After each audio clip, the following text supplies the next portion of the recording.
Okay, Mayor, we are ready. We are recording. Right. I call to order the meeting of the Green Bay Common Council for Tuesday, October 6, 2020. Clerk? 12 are present, Your Honor. All right, very good. We will now please rise for the Pledge of Allegiance. Pledge of Allegiance to the flag. Pledge allegiance to the States of flag America and to the and the republic for which it stands, one nation, under God, indivisible, with liberty and justice for all. Please remain standing for the invocation that will be offered by Alder from the 12th District, Jesse Brunette. Thank you, Mayor. I'm going to kneel down here if that's okay. I'm reading a invocation I created. So thank you to the public who's participating in the meeting. Welcome to the Green Bay City Council.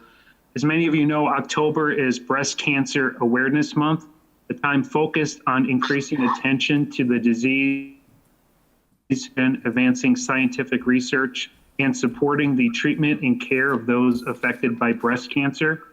Except for skin cancer, breast cancer is the most common cancer in women in the United States. Deaths from breast cancer have declined over time, but remain the second leading cause of cancer death among women overall.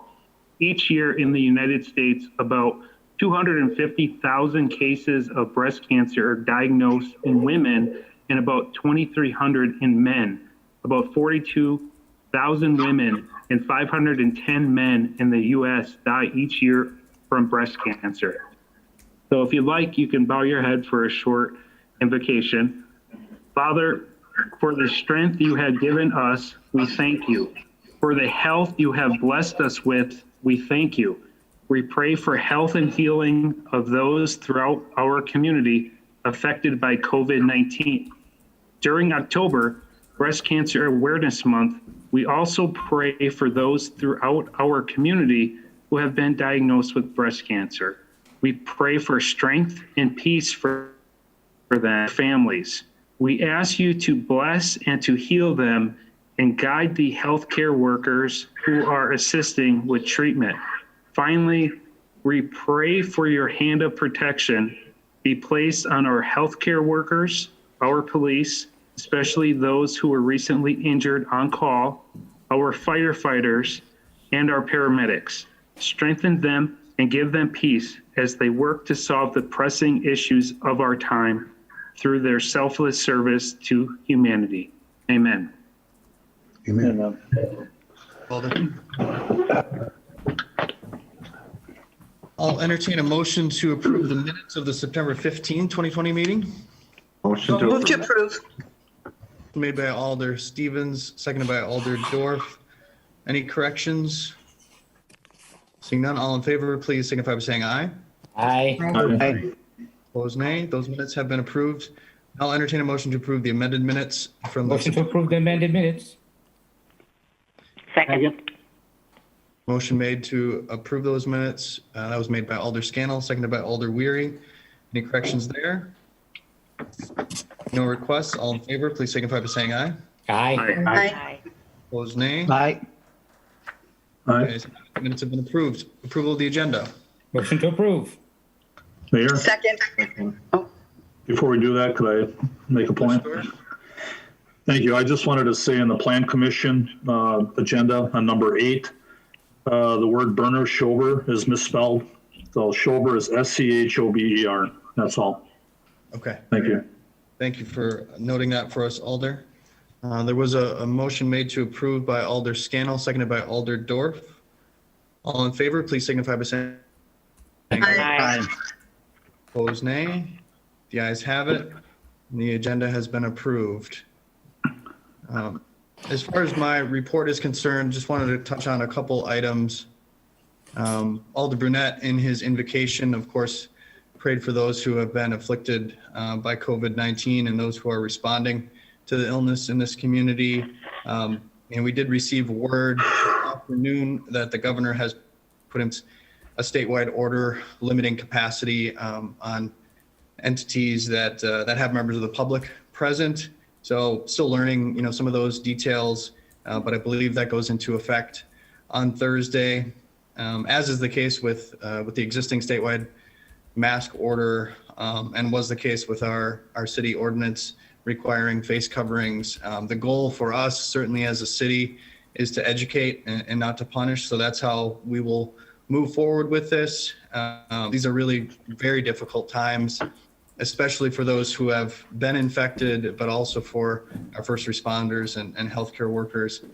But I think it's important also for us not to forget the businesses, owners, and those frontline employees who have been affected by this outbreak.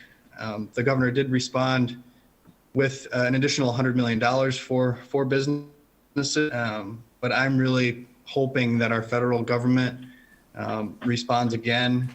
We're in grave need of substantial financial assistance for business here in Green Bay, across the state and country. So I'm hoping that our federal government will step up, come together, and offer some support for them because they can't be forgotten as we move through COVID-19. Also wanted to touch on an item that's before us tonight on the agenda, and that is the Equal Rights Ordinance. I do want to start by thanking Alder Dorff for her leadership on this ordinance. She, of course, is the author of this law change, and I'm very grateful for the work she's done to make this ordinance possible. Also want to thank Alder Stoyer and members of the Protection and Policy Committee for their deliberations and support for the ordinance. But finally, and most importantly, I want to acknowledge the community members who have attended several committee meetings and who are attending this council meeting to offer their perspectives. As individuals and as a community, we are an accumulation of our actions more than anything. Not our thoughts or our intentions, but our actions. And the actions we've taken recently to create a diversity and inclusion coordinator position, to declare racism to be a public health crisis, to hopefully tonight advance this equal rights ordinance. These are important steps. And these actions stack onto one another to create an impression and a reality of welcoming and acceptance. And that's the culture that I'm dedicated to fostering here in Green Bay. I'm committed to it because it's the right thing to do, because it's in keeping with who we are as a community, and because it's how we will continue to grow and thrive as a city in the 21st century. Green Bay is an exceptional city with a heritage that's worth celebrating. And our actions tonight, if we're successful in advancing this ordinance, add to that history and enrich it. Green Bay is big enough for everyone, and it's our job as leaders to make room. I firmly believe it's my responsibility and yours to lead this community with empathy and compassion, to see others as they see themselves and to stand with them. So I ask members of council to join me in supporting this ordinance, to send the message that we are a community for all, no matter one's race, ethnicity, religion, sexual orientation, gender identity, or person of goodwill. Green Bay is for you. That concludes my report, and we are on to announcements. Alder Dorff. Thank you, Your Honor. I wanted to acknowledge and thank the 250 area physicians that sent the letter to all of us, signed the letter, asking us as elected officials to promote, facilitate, and encourage behaviors related to COVID-19. And as part of my support, I would like to just state what those simple measures are. They are: keep a distance of greater than 6 feet from others, wear masks when outside your home and around other people, avoid any gatherings, including family events where physical distancing and masking are not, stay home when not feeling well, abide by a 14-day quarantine after contact with someone who has COVID-19. Wash hands frequently, especially after touching shared surfaces, before touching your face, before eating and drinking, and upon leaving a public area. I support all of these measures. I try my hardest to model all of these measures. I wish there was more that I personally could do to help to get this surge in COVID-19 under control in our community. And again, thank you, physicians, for sending us this letter. Excuse me. Thank you, Alder. Alder LaFave? Yes, Mayor, thank you. I want to thank Alder Burnett for bringing up that this is a breast cancer month. I think many of you know that I had breast cancer, and in November I will be celebrating 21 years since my diagnosis. And it was my diagnosis was 3B, which was pretty aggressive, but I amazed everyone, and I'm still here. So I wanted to thank all those who have gone through this trying time with breast cancer and have survived. And I do pray for all those families who suffered the loss of someone through this awful disease. Thank you. That announcement, Alder. Other announcements? Mayor? Yes, or Johnson, is it? Yep, thank you, Mayor. Go ahead. I released a statement today regarding an announcement out of the State Senate's office that I'd just like to read very quick. It's been more than 2 years since I began working cooperatively with former Mayor Jim Schmidt on a plan to relocate the coal piles along the Fox River down in near downtown in my district. The first step of that plan was state for a preliminary concept plan for the purchase of the Pulliam Power Plant site at the mouth of the river and the presumed relocation site for the coal. This project is complex, and it has to come in a lot of different achievable steps. I spent some time down in Madison testifying on behalf of our community and my district, lobbying many legislators in the Assembly as well as the Senate. And I know David Buck from the city's Community and Economic Development Department had also traveled to Madison to testify on this piece.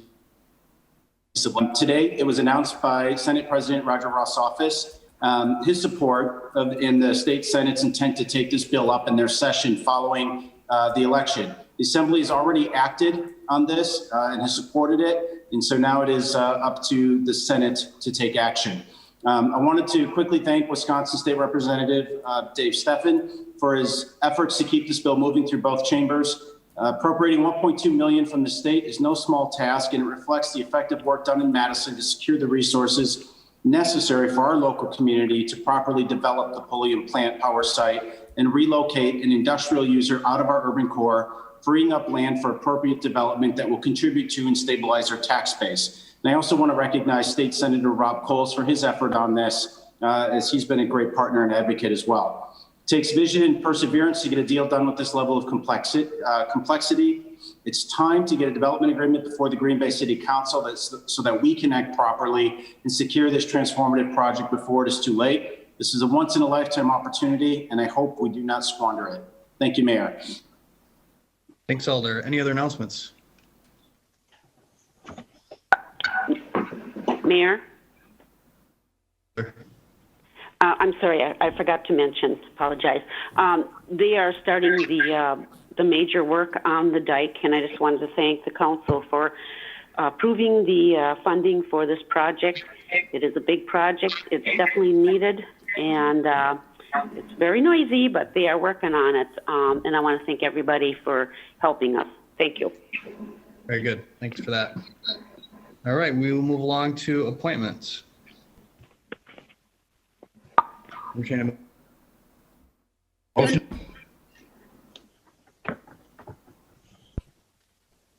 Or someone moved it and I seconded it. I don't know who moved it. Randy? Made by Alder Scannell, seconded by Alder Dorf, to confirm the reappointment.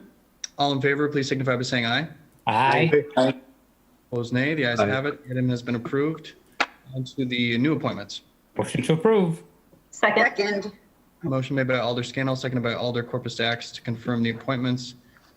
All in favor, please signify by saying aye. Aye. Nay, the ayes have it. Item has been approved. Ordinance is second reading for adoption. Motion to adopt. Second. So motion made by Alder Scannell, seconded by Alder Stoyer to adopt. Any discussion? In favor of that motion, please signify by saying aye. Aye. Opposed, nay. The ayes have it. Oh, my apologies. We got to use the board here. So we will use the board on that motion.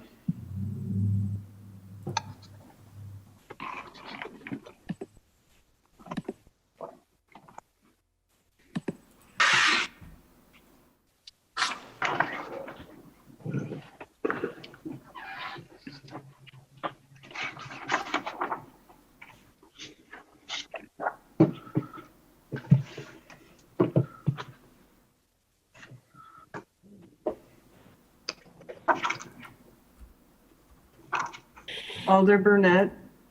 It didn't It's come not. through. Yeah, coming up. I vote yes. I'll sign out and sign back in.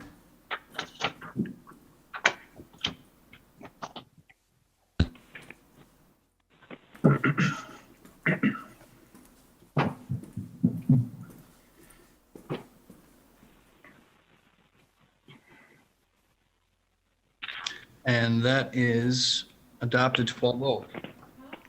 On to report of the Protection and Policy Committee. Motion to approve.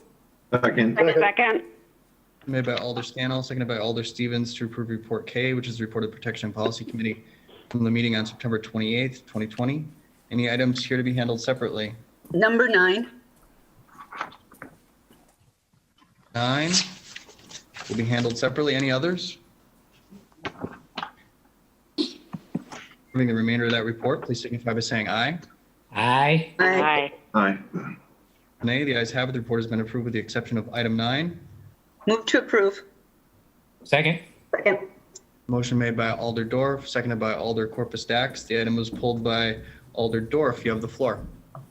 Thank you, Mayor. Can I make one quick comment? Just one Sure. second. I can yield to Alder Stevens. Okay, go ahead, Alder Stevens. Yeah, before Barb makes her comment, we need to make a clarification on the amendment. It needs to be reworded so it says remove receipt of rental assistance from the protected class, not the section. Okay, and that was the intent of the committee, correct? Correct. Yes. Correcting a scrivener's error, Excuse me? is my understanding. Oh, I didn't hear you. Yes. This is correcting a scrivener's error, is that correct? Yes, that's correct. Very good. Law, do we need an amendment to correct that scrivener's error? It would make sense to just go ahead and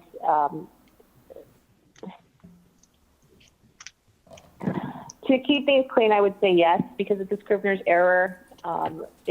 We can just note that. Okay. Well, we'll just note that the scrivener's error needs to be corrected then. And then we'll go back to Alder Dorf, who has the floor. Thank you. Thank you. Mayor Genrich, you did a beautiful job of introducing this ordinance. I don't think I can add. I do want to thank people for supporting. I had so much support from the public. I do believe in this ordinance. I do believe with all my heart that Green Bay is a place for everyone. Everyone should feel welcome here. Everyone should feel as though they can be employed or go into a public place of accommodation or be approved for housing. This is an ordinance that I've been working on for 1.5 years, and I'm hoping for good things tonight. I know there are many people here to speak on it tonight, so that's all I'll say for right now. Thank you. Alder, I'd entertain a motion to open the floor at this point. Motion Move open to the open the floor. floor. Second. Second. Alder Scannell, seconded by Alder Dorf to open the floor. All in favor, please signify by saying aye. Aye. Aye. Aye. Nay. The ayes have it. The floor is open. And just for the benefit of members of the public who are speaking to us tonight, comments are limited to 3 minutes, and we just ask that you state your name and address before speaking to us. Okay, so whoever would like to speak first from the public, please either raise your hand in Zoom, or there's a feature there, or you can unmute yourself and start speaking, and I can acknowledge you.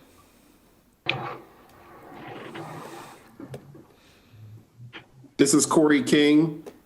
Okay, 401. hold on one second, Mr. King. Just give me one moment.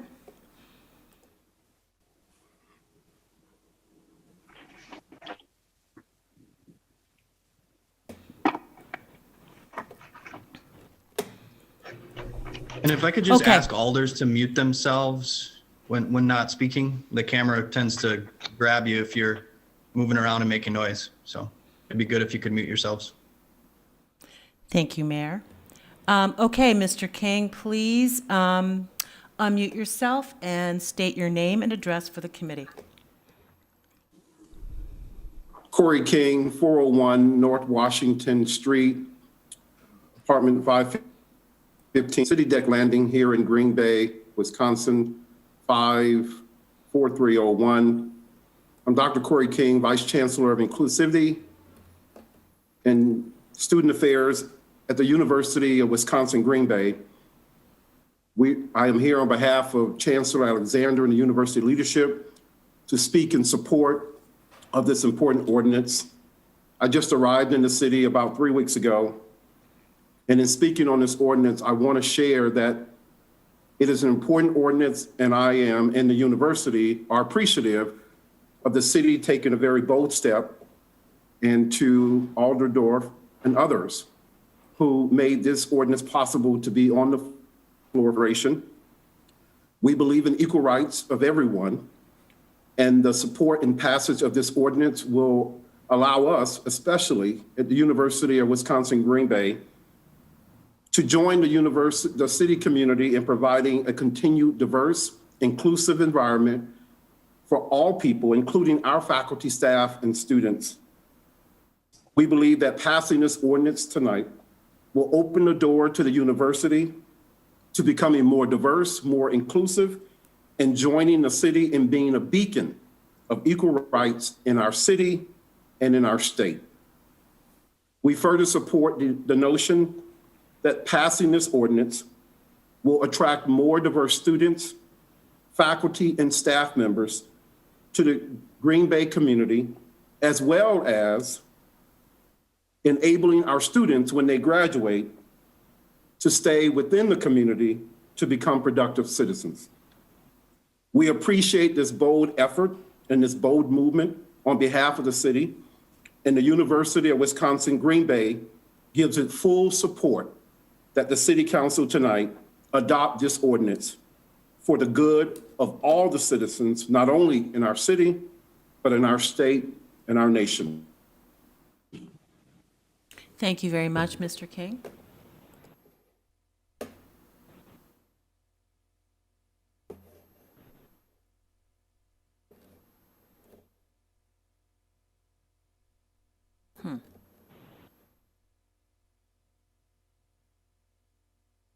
Okay.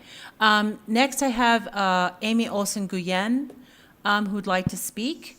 So, Ms. Guyan, please unmute yourself and state your name and address for the committee. Thank you so much. My name is Amy Olsen Guyan. I live at 1721 East Shore Circle, Green Bay, 54302. First of all, I want to say thank you all for your service to our city, all the hard work you put in, and thank you for all that you've done. I'd really like to thank Barb Dorff, Alder Dorff, for her incredible, and I think it's beautifully written, and I completely agree with everything in it. I also want to thank our amazing mayor for his words and his support, and just the beautiful statement of how you want our city to be. I could not agree more. I feel that diversity is our greatest strength, and it will make this city amazing and great and wonderful beyond our dreams as we attract more professionals from diverse backgrounds with diverse experiences and strengths and differences, and I'm including people who are in wheelchairs, in maybe visually or any kind of other impairments, who have different experiences than I've had or than I live. I believe I can learn so much from people who are different from me. I believe it makes us much stronger, more creative, innovative, a better place to live. And I want that kind of a place for my children to grow up in. I'm very excited to make Green Bay more welcoming and to make Green Bay more attractive to people who are different from me to come and live here and to make it a better place. So I'm very excited about this ordinance, and I'm very hopeful that it will pass and that we can, I just really agree with attracting more people of color, more people to come and live here and make it a safe and a welcoming place. Thank you so much. Thank you, Ms. Olsen Guyan.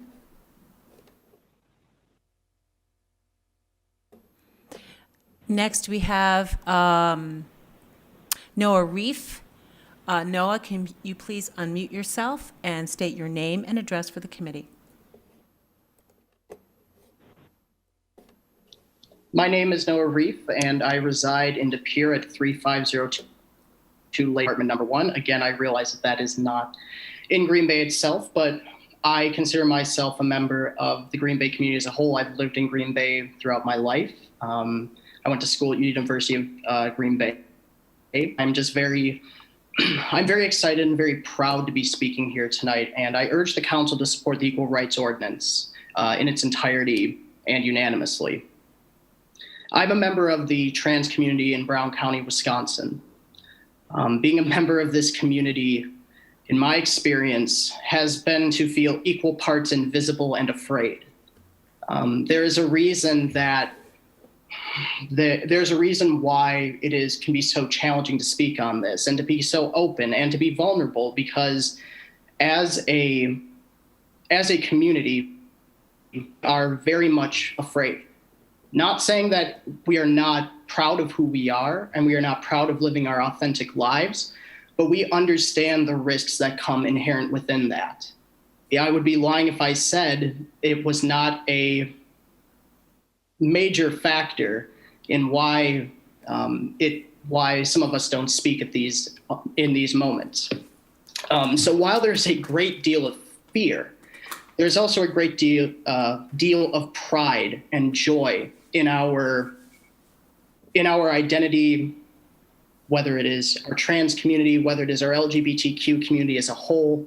We have a lot of pride and a lot of joy in living our authentic lives. And to see the city of Green Bay take this on does mean a great deal, not just to a few of us, but to our entire community as a whole. And I firmly do believe, as a resident of Brown County for some time, that discrimination is not a value of this city or this county. We, at the end of the day, are fighting for the simple recognition of our shared humanity, that what we experience and that how we express our love, our joy, and our identity is valued and seen as equal. Because right now it is not, for the simple reason that this is a first step. This is an important first step, but one that we must take as we continue to grow as a community. And as I want to leave with the words of one of my favorites, Marsha Johnson, who was the leader of the Stonewall riots in New York City in 1969. And it is true that over 50 years later, we are still having these conversations. How many years has it taken people to realize that we are all brothers and sisters and human beings in the human race? And I encourage the entire committee, the entire council to pass this unanimously tonight. Thank you for your time. Thank you, Noah.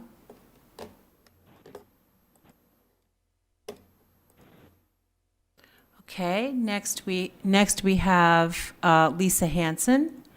Ms. Hansen, please unmute yourself and state your name and address for the committee. Hi, thank you, Celestine. This is Lisa Hansen, 217 Allard Avenue in Green Bay. And I just want to say I didn't prepare anything eloquent like the speakers before me, but certainly want to echo everything that they've said and how amazing it is and appreciative that Alder Dorff has brought this forward to the committee.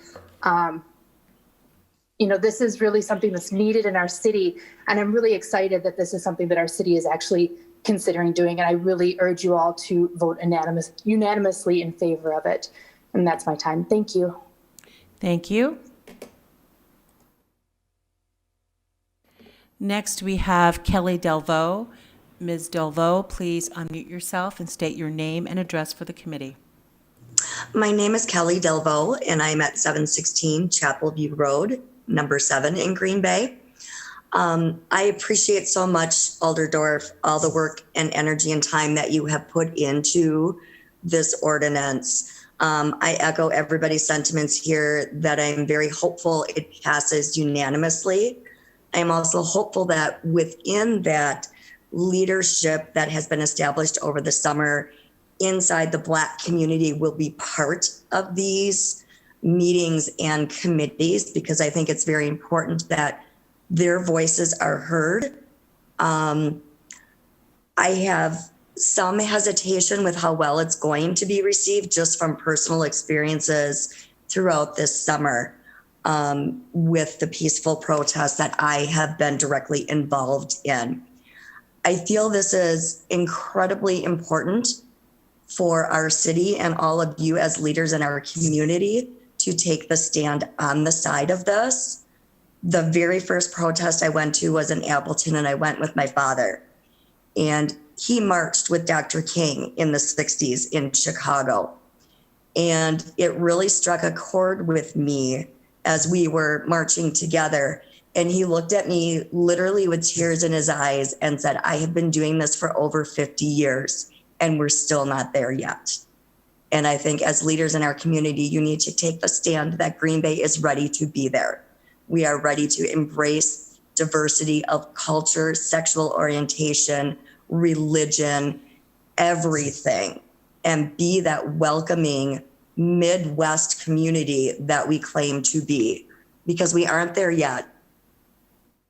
And acknowledging that we have some work to do and we're willing to do it, I think really says a lot about the leadership in our community. Thank you. Thank you, Ms. DelVaux.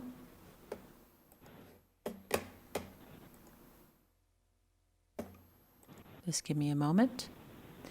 Next, we have Abigail Ringle. Ms. Ringle, please unmute yourself and state your name and address for the committee. Abigail Ringle, 2042 Memorial Drive. I just want to echo the sentiments of those who have spoke before me, that I just really feel that this is an excellent opportunity for Green Bay to take a step forward and show our community that we value people that maybe look different, sound different, are different. As a local activist and as a bisexual woman, this has a very significant impact on my life as well. And I really feel that Alderdorf's work has opened up doors that many of us wouldn't all otherwise be able to enter. And so I would just really encourage all of you to vote in favor of this. Thank you. Thank you, Ms. Ringle.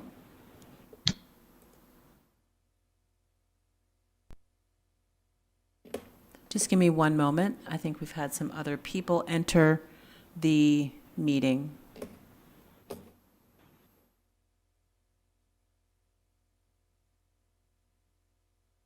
Okay. All right, next we have Toni Babe. Ms. Babe, please unmute yourself and state your name and address for the committee. Yes, my name is Toni Babe, and I reside at 3000 Noyen Lane, Green Bay.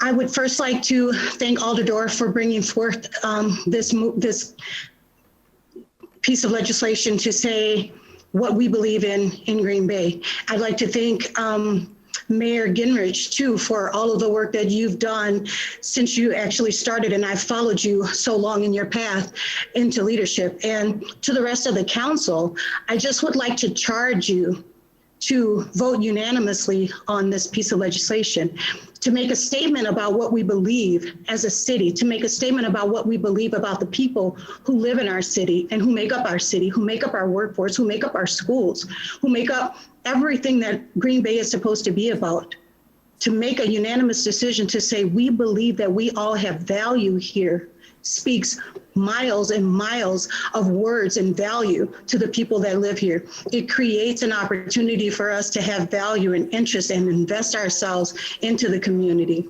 I'm a transplant from Arkansas, and I've been here for 23 years. I chose to stay here because it was a wonderful place to live. It did not come without some challenges, but those challenges have been met by many, many people who I know have good hearts and good morals. And in our society today, we know that we need to stand up and do the things that are right. And right can outdo wrong if we take a stand on it.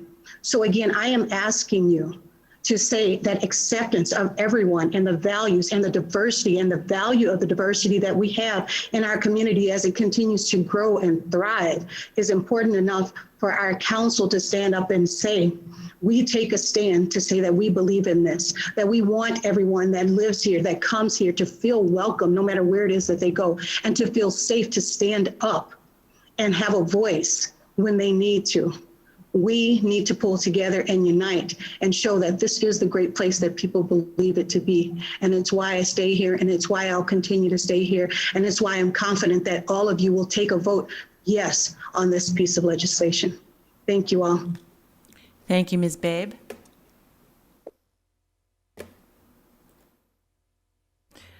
Next, we have Edward.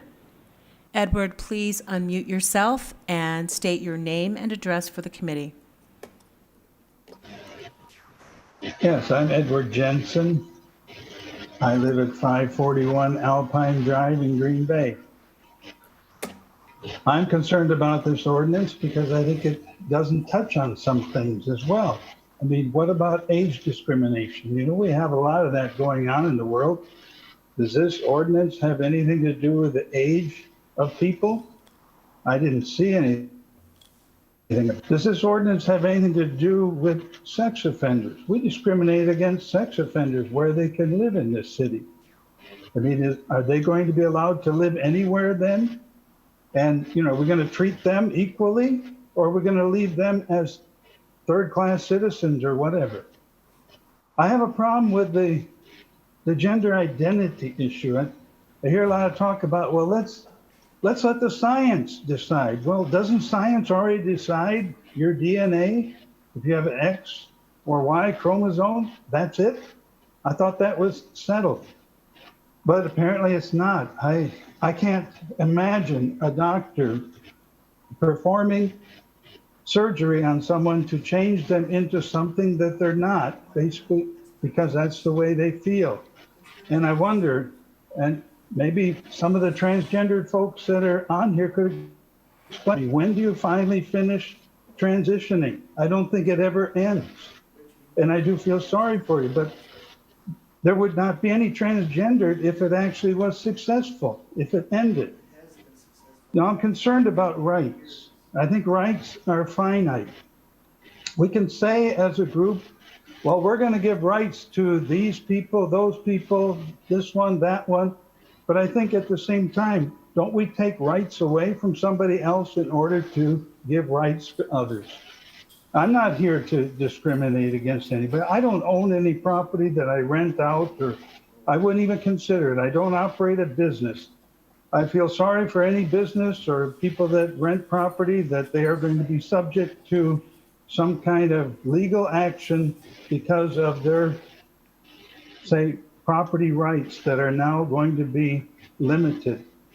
Thank you. Thank you, Mr. Jensen.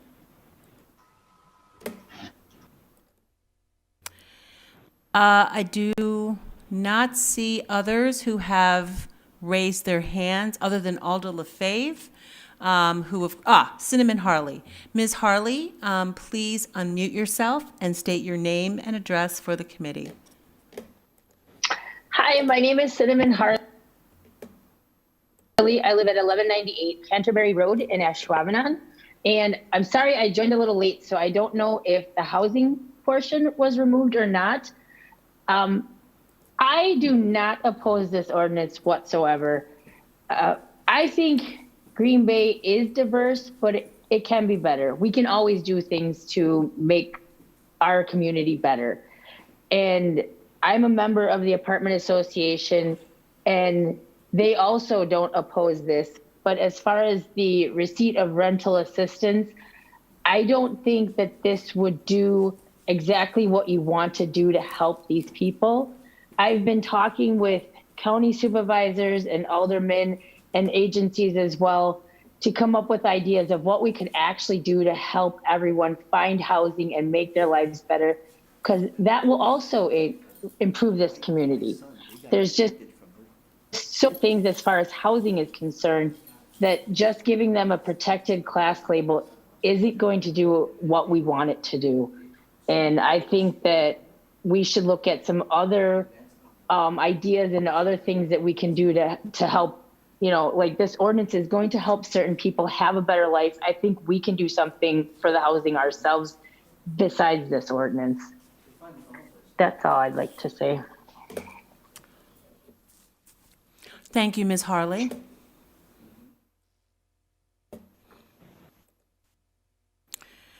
And now we have, I'm just going to take a moment to.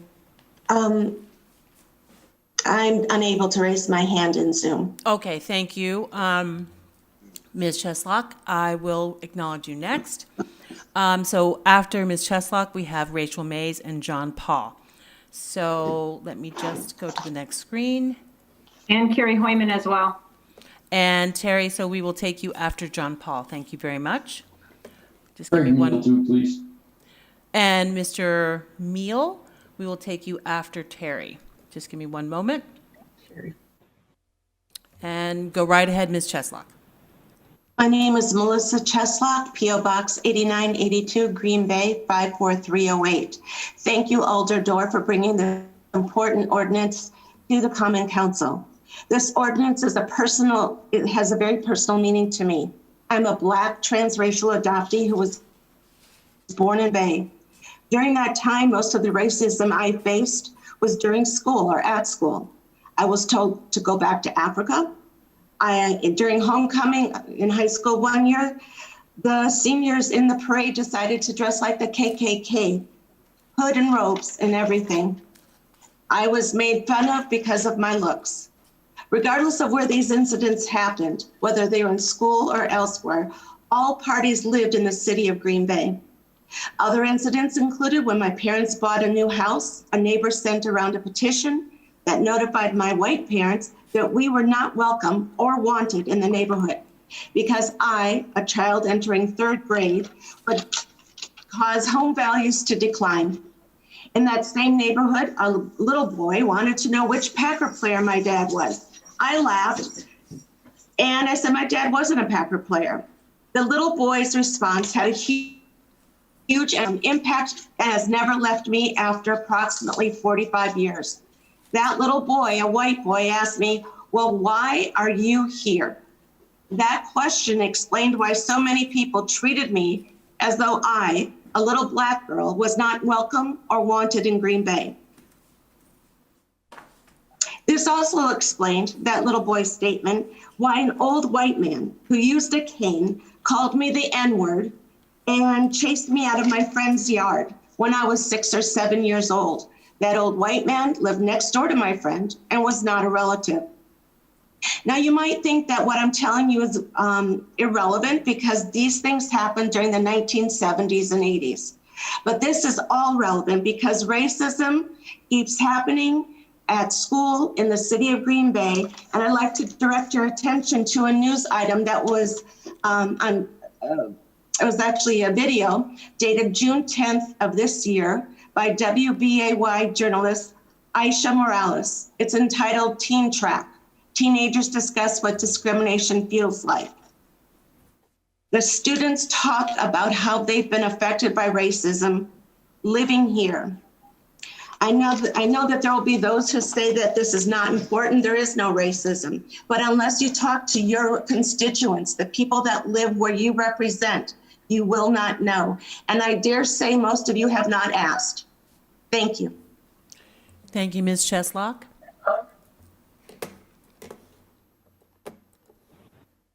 Next, we have Rachel Mays. Ms. Mays, please unmute yourself and state your name and address for the committee. Thank you. My name is Rachel Mays. I live at 245 Traders Point Lane in Green Bay. I'm speaking to the council. I just broke it. I'm sorry, Ms. Mays, hold on one second. Director Keywiz, can you mute yourself, please? Yeah, I didn't. I forgot you tried it on that thing, Mary. Oh, wait, hold on one second. Hold on. Just give me 1 second. I will mute Ms. Director Keywiz. Just hold on 1 second. Ms. Mays, why don't you start again? All right. My name is Rachel Mays. I live at 245 Traders Point Lane in Green Bay. Thank you. Go ahead. I'm addressing the council not as a city employee tonight, but as a private citizen living within the city. I grew up in Green Bay, and I consider Green Bay to be my hometown. I went to elementary school, middle school, high school right here in Green Bay. And I am such a cheerleader for the city. After going to college in Madison and being part of the brain drain that leaves town to go to a bigger city, I lived in Minneapolis for a few years. I lived in Superior, Wisconsin for a few years. And I can tell you, I was thrilled when I had the opportunity to come back home a few years ago and raise my kids here in Green Bay. The city is different than when I grew up, however, different in some pretty amazing ways. The increase in diversity is absolutely noticeable. The University of Wisconsin-Green Bay is among the top 25 campuses nationally in diversity and inclusion. The pride and sense of community is definitely present in the African-American, Hispanic, Hmong, and Native American communities. The LGBT community is coming together stronger than I've ever seen it in the city. Despite all of these positive changes in diversity and inclusion, there are still vestiges of outdated opinions that are rooted in hate and lack of understanding. Until strangers have engaged you and called you an abomination or told you that you should just kill yourself, it's really tough to know just how important it is for our leaders to tell people who are different that they are welcome, that they are not less than, that they are not other. Edward, you spoke earlier, and I would like to address some of your concerns, whether people are male, female, or somewhere in between. Everyone in the city should feel comfortable in their own skin. As far as your question on when is a transition over, everybody in the city is constantly evolving, growing, and transitioning. I would hope that no one in the city closes their mind or stops their ability to grow. As a community, we have to continue to grow. We have to continue to embrace people who are different and celebrate their differences. I wholeheartedly urge this council to adopt this ordinance and send a clear message to the community that every citizen in this community is welcome. Thank you for your time. Thank you, Ms. Mays. Next, we have John Paul. John Paul, please unmute yourself and state your name and address for the committee. Good evening. I'm John Paul. I live at N10710 Lakeshore Road, Clintonville, Wisconsin, 54929. And I'm a pastor at Union Congregational United Church of Christ, the longest continually worshiping Protestant congregation in the state of Wisconsin. Union was a stop on the Underground Railroad, was active in the women's suffrage movement, founded the Green Bay chapter of Habitat for Humanity, and has a 20-year history of being open and affirming to individuals who identify as LGBTQ. Our congregation advocates for the American ideas of liberty and equal justice for all under the law. I speak this evening to commend the council for proposing an equal rights ordinance for Green Bay with clearly delineated protected status individuals and groups, and I urge you to pass it unanimously. As a person of faith, it is my calling to love my neighbor as myself. This means recognizing that we are only as strong as the weakest and most vulnerable person among us. As Dr. Martin Luther King Jr. put it in his own effort to advance civil rights, and I quote, "Injustice anywhere is a threat to justice everywhere. We are caught in an inescapable network of mutuality, tied in a single garment of destiny. Whatever affects one directly affects all indirectly. Never again can we afford to live with the narrow, provincial, outside agitator idea. Anyone who lives inside the United States can never be considered an outsider anywhere within its bounds," end quote. I affirm this statement, and I hope the council sees fit to affirm it as well through passing this ordinance. I left Wisconsin for nearly 40 years as I served as a professor in the Chicago area, at Princeton University, and in Philadelphia, where I did go to Eagles games wearing my Packers gear and survive. When I returned to Wisconsin 3 years ago, I was delighted to see the diversity that has grown in our midst and the welcome that is provided for LGBTQ individuals and families in many venues and through our laws. Green Bay is now reflective of a new and stronger America that is enshrined in the words of Emma Lazarus on the base of the Statue of Liberty. Give me your tired, your poor, your huddled masses yearning to breathe free. It is that freedom that this ordinance affirms and upholds. Freedom not only for the powerful and privileged, but freedom for those excluded and poor and marginalized for no reason than because of ignorance and in some cases hatred. Our religious and spiritual traditions call us not to a place at the forefront of public life in Green Bay, but to take the place of service, of humble affirmation of the dignity of all people. The First Amendment and its affirmation of religious freedom also intentionally began with the words, Congress shall make no law respecting an establishment of religion. The intent of that clause was to rule out the privilege that Christian minorities might claim and the violence they have historically enacted, even as if aggrieved at the expense of religious and other minorities. A lively experiment in building a democratic culture that sought to welcome and protect especially the most vulnerable among us. Articulated so well in this equal rights ordinance, consistent with the deep ethic of love of neighbor at the heart of the world's historic religious traditions. Thank you so much, Pastor Paul. Christianity practiced at Union Church. Thank you for your support of this. I urge you to vote for it. Thank you. Next, we have Terry. Terry, if you could please, I believe it's Terry. I did not catch your last name, or perhaps it's Carrie? It's Carrie. Oh, yes. It's Okay, Carrie thank you. Hoyman, and it's 1300 Delray Drive, Green Bay, Wisconsin, 54304. Okay, go I ahead. also want to thank and support Alder Dorff for bringing this important work forward. And I just have a couple of quick quotes that I want us to think about. One of them coming from Rosa Parks. I would like to be known as a person who is concerned about freedom and equality, justice and prosperity for all people. And I would like the Green Bay community to be for that as well. And also from Theodore Roosevelt, knowing what's right doesn't mean much unless you do what's right. So I pass this ordinance unanimously.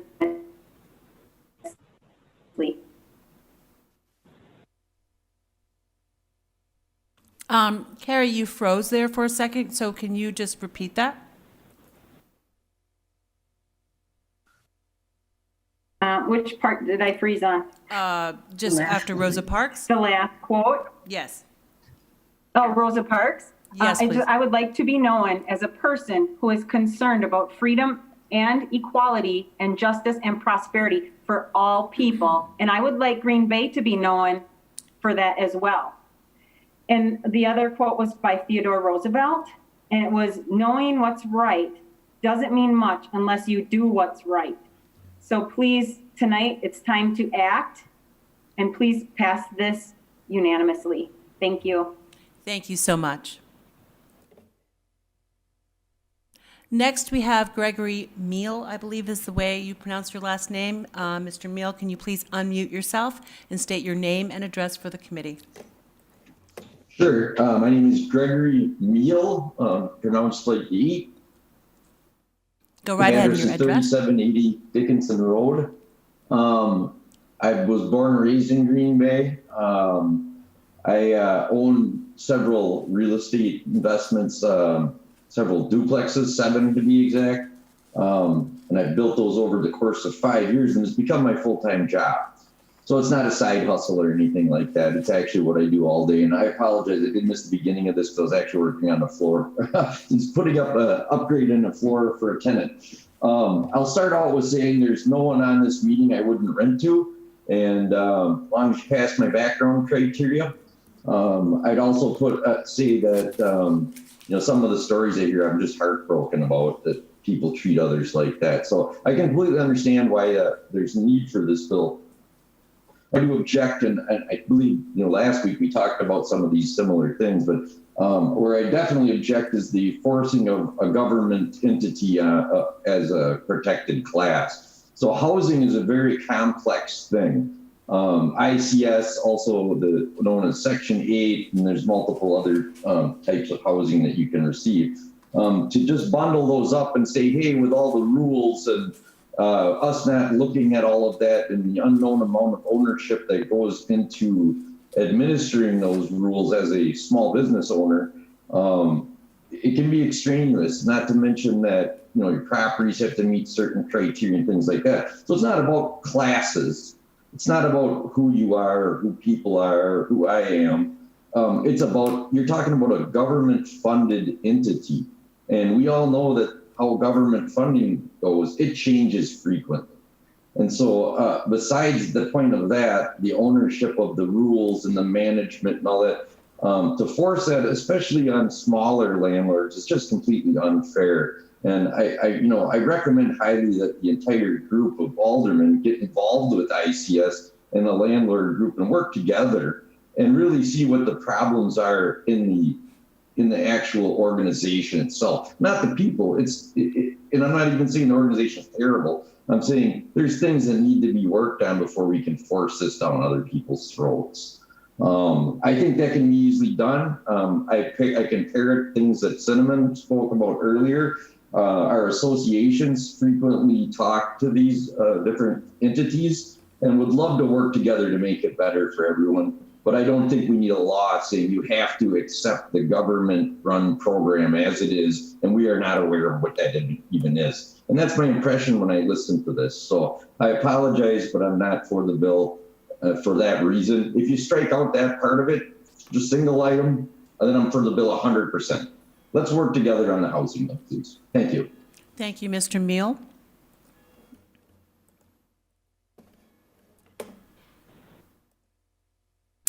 Okay.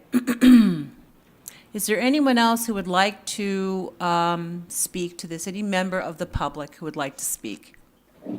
Good evening, it's Anita Robinson. Yes, Ms. Hello. Robinson. I'm the CEO of the YWC of Greater Green Bay, but I'm also a resident here of Green Bay. My address is 1301 South Chestnut Avenue in Green Bay. And I want to thank all the alders that have been a part of this bill, and Mayor Gingrich for bringing it forward and for your opening remarks. I appreciate especially the part about Green Bay becoming or being welcoming and accepting. And I want to add that it's important for us to adopt this ordinance so that Green Bay can be safe. At the YWCA, our mission is a dedication to eliminating racism, empowering women, and promoting peace, justice, dignity, and freedom for all. And I think that if people are not safe, they can't actually engage, because it's very difficult really to even hear yourself think if you're afraid. And I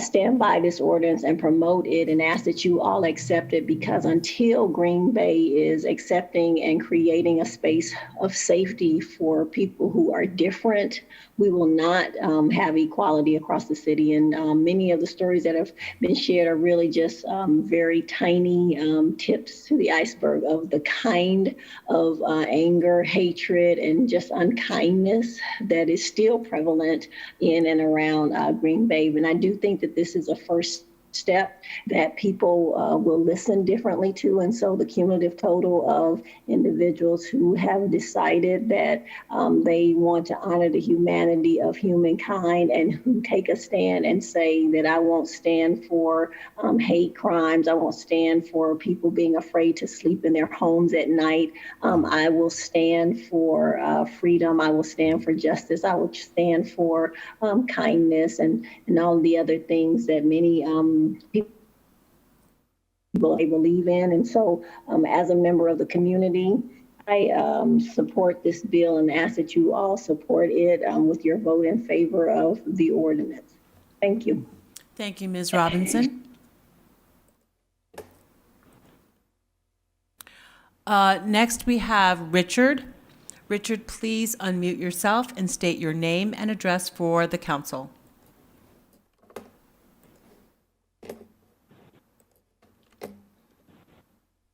Richard, please unmute yourself and state your name and address for the council.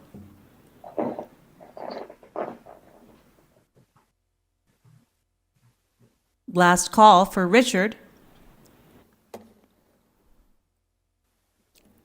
Okay, thank you. We are moving on. Is there anyone else who would like to speak to the council? Please unmute yourself or raise your hand in Zoom. Richard, are you unmuted and ready to speak? No. Anyone else who would like to speak to the council, please unmute yourself and state your name and address.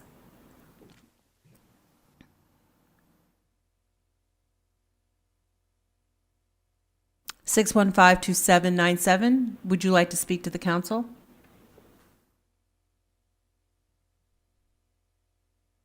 Okay, Mayor, Alder Lefebvre has her hand up, but obviously that's for when the floor is closed. I don't believe we have anyone else. Celestine, no, I do not. Oh, okay. I apologize. I do not. I will say something, but later. Okay, thank you, Alder. Very good, Alder. I'll entertain a motion to close the floor. Motion to close the floor. Motion made by Alder Stevens, seconded by Alder Scannell, we'll say, to close the floor. All in favor, please signify by saying aye. Aye. Aye. Opposed, nay. The ayes have it. The floor is closed. Alder Dorf, I think you had some clarifying comments. I did. I just wanted to make two clarifications for Cinnamon and for, I think, Gregory Mule. That portion was removed from the ordinance. The receipt of rental assistance was removed. So that's what you had spoken to last week, and it was taken out. And then also I want to point out that on the very first page of the ordinance, 50.01, subsection 2, the first word of the third line is age. So age is indeed in this ordinance.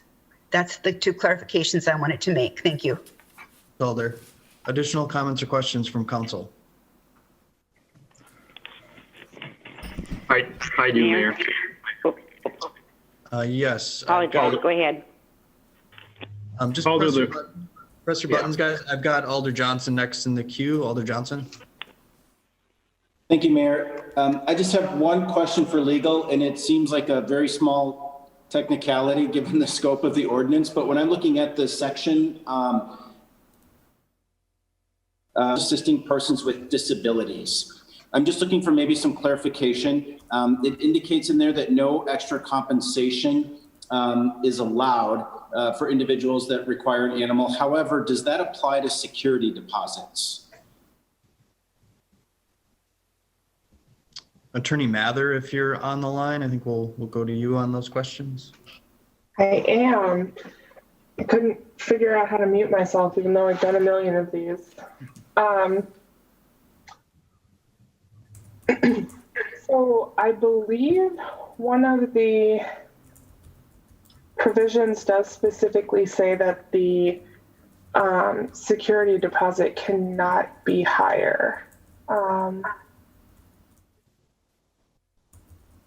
However, I may have to look at this a little bit closer. I don't want to just give you the wrong information. It might have been a provision that we actually took out previously. No, I can come back to you, Attorney Mather, if you want to. Yeah, if you wouldn't mind if I could just have a second to just peruse. Thank you. Sure. This is Attorney Chavez. What I can tell you is that the ADA would not allow a landlord to charge a deposit for service animals. So if anybody if it's for an actual disability, those animals would be exempted from a requirement for a security deposit for the animal. Okay, so essentially it's already covered, which is fine. I just looked at that piece and it left a question mark in my mind if we needed additional clarifying language. But as long as we've got a place to look back on that, I'm comfortable with that. So that's all I have for questions. So Mayor, I just maybe a quick statement. It was interesting. So if any of you ever have the opportunity to interact with children, and I've got two daughters, it's interesting when you can kind of bounce some of these complex issues off of them sometimes and get a reaction. And, in the look that they give you when they're kind of like, why do we need to create a law for this?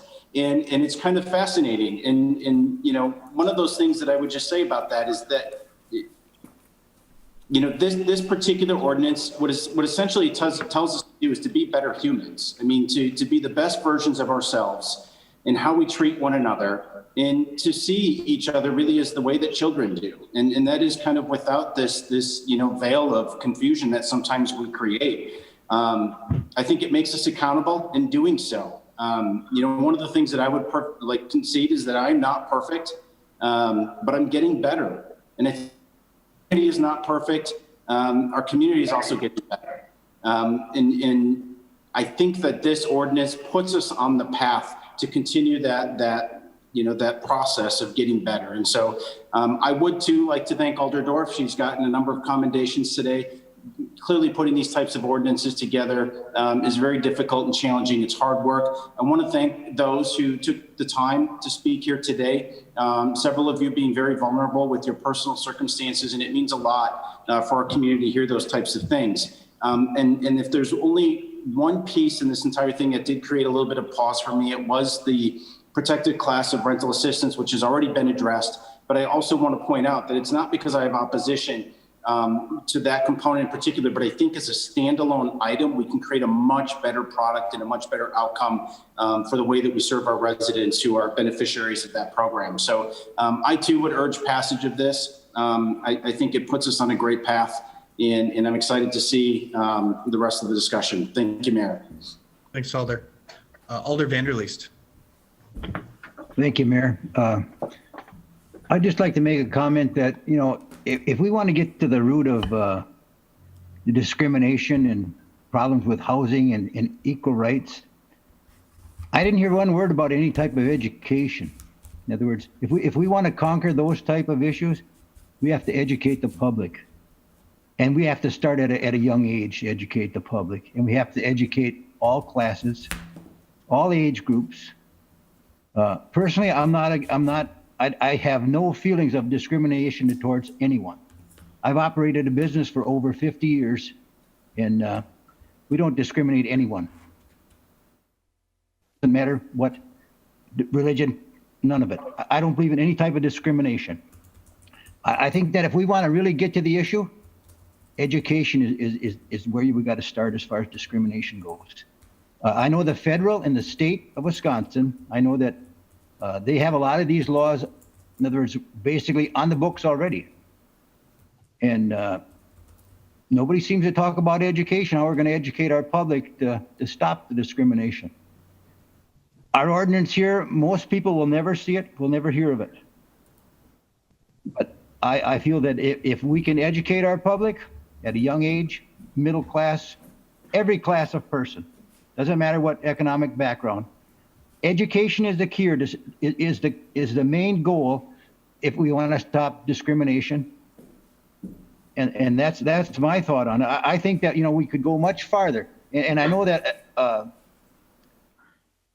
without the education part of it, you know, we're kind of missing some of the boat here. I think that there wasn't one word spoke about educating our public. So that's where I'm coming from. I don't believe in any type of discrimination. Thank you. Thanks, Alder. Alder Lefebvre. Thank you, Mayor.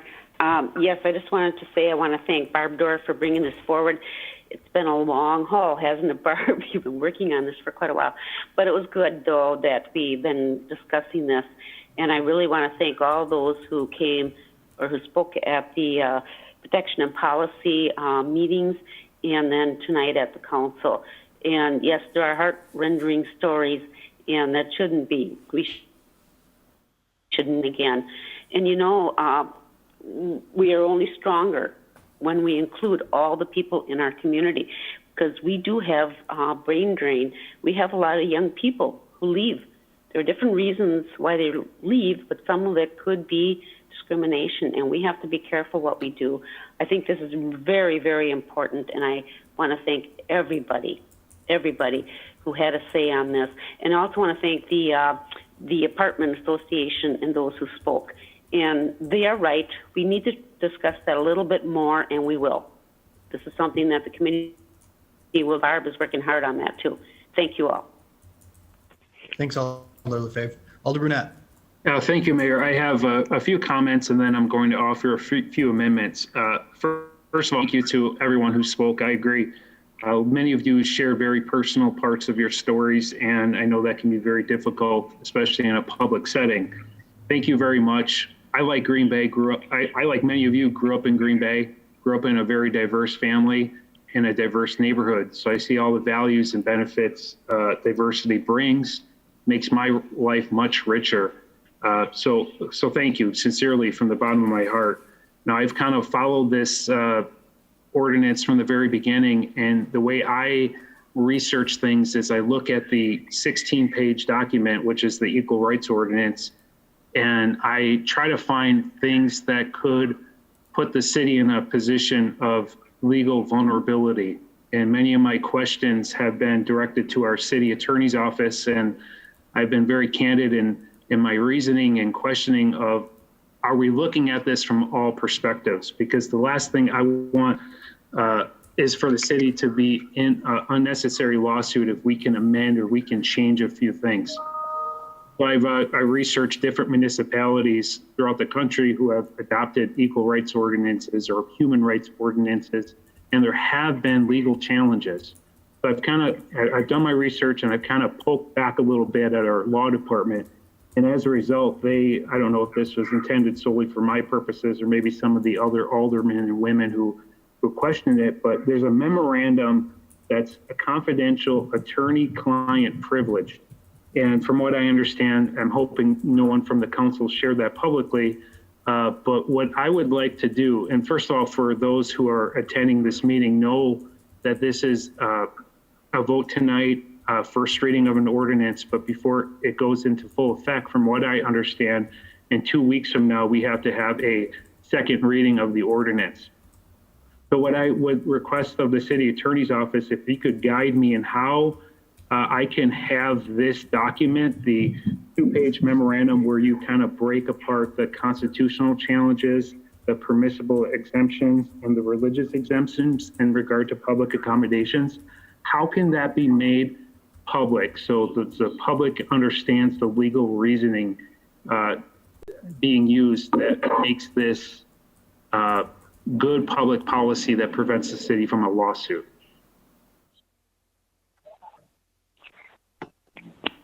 So there are a couple of, first, the fact that you guys have asked for guidance from the legal department should adequately convey that message, especially since you're stating that you've received that.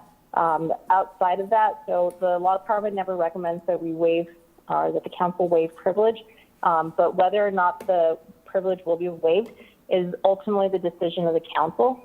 So the council would just need to vote by a simple majority to waive the privilege and make that document public. Attorney Chavez, could I make that motion here? Would it be appropriate here at this point? That is a good question. Give me a couple seconds to think on that. That's fine. And just so while you research this for the benefit of the other council members, one of the reasons I ask is, I've had a lot of conversations with people on this ordinance, and I'm trying to explain this without divulging the internal workings of the law department and advice that we received. If this was a public document, then it kind of free my conscience to say, well, right here's the reasoning being used, and it would certainly benefit the public. So I do think that it is something you could do tonight under the, I think that the consideration of the ordinance will give you the ability to consider the legal advice that you've been given. And with that, the decision to make it public could go with that. So yes, I think it is something you could do tonight. Okay, and then when the notice gets published for the second reading, the public agenda, this document would be included? No, what we would do is it would just be available to the public under, public records requests. Could an individual alder release that to anyone who's interested?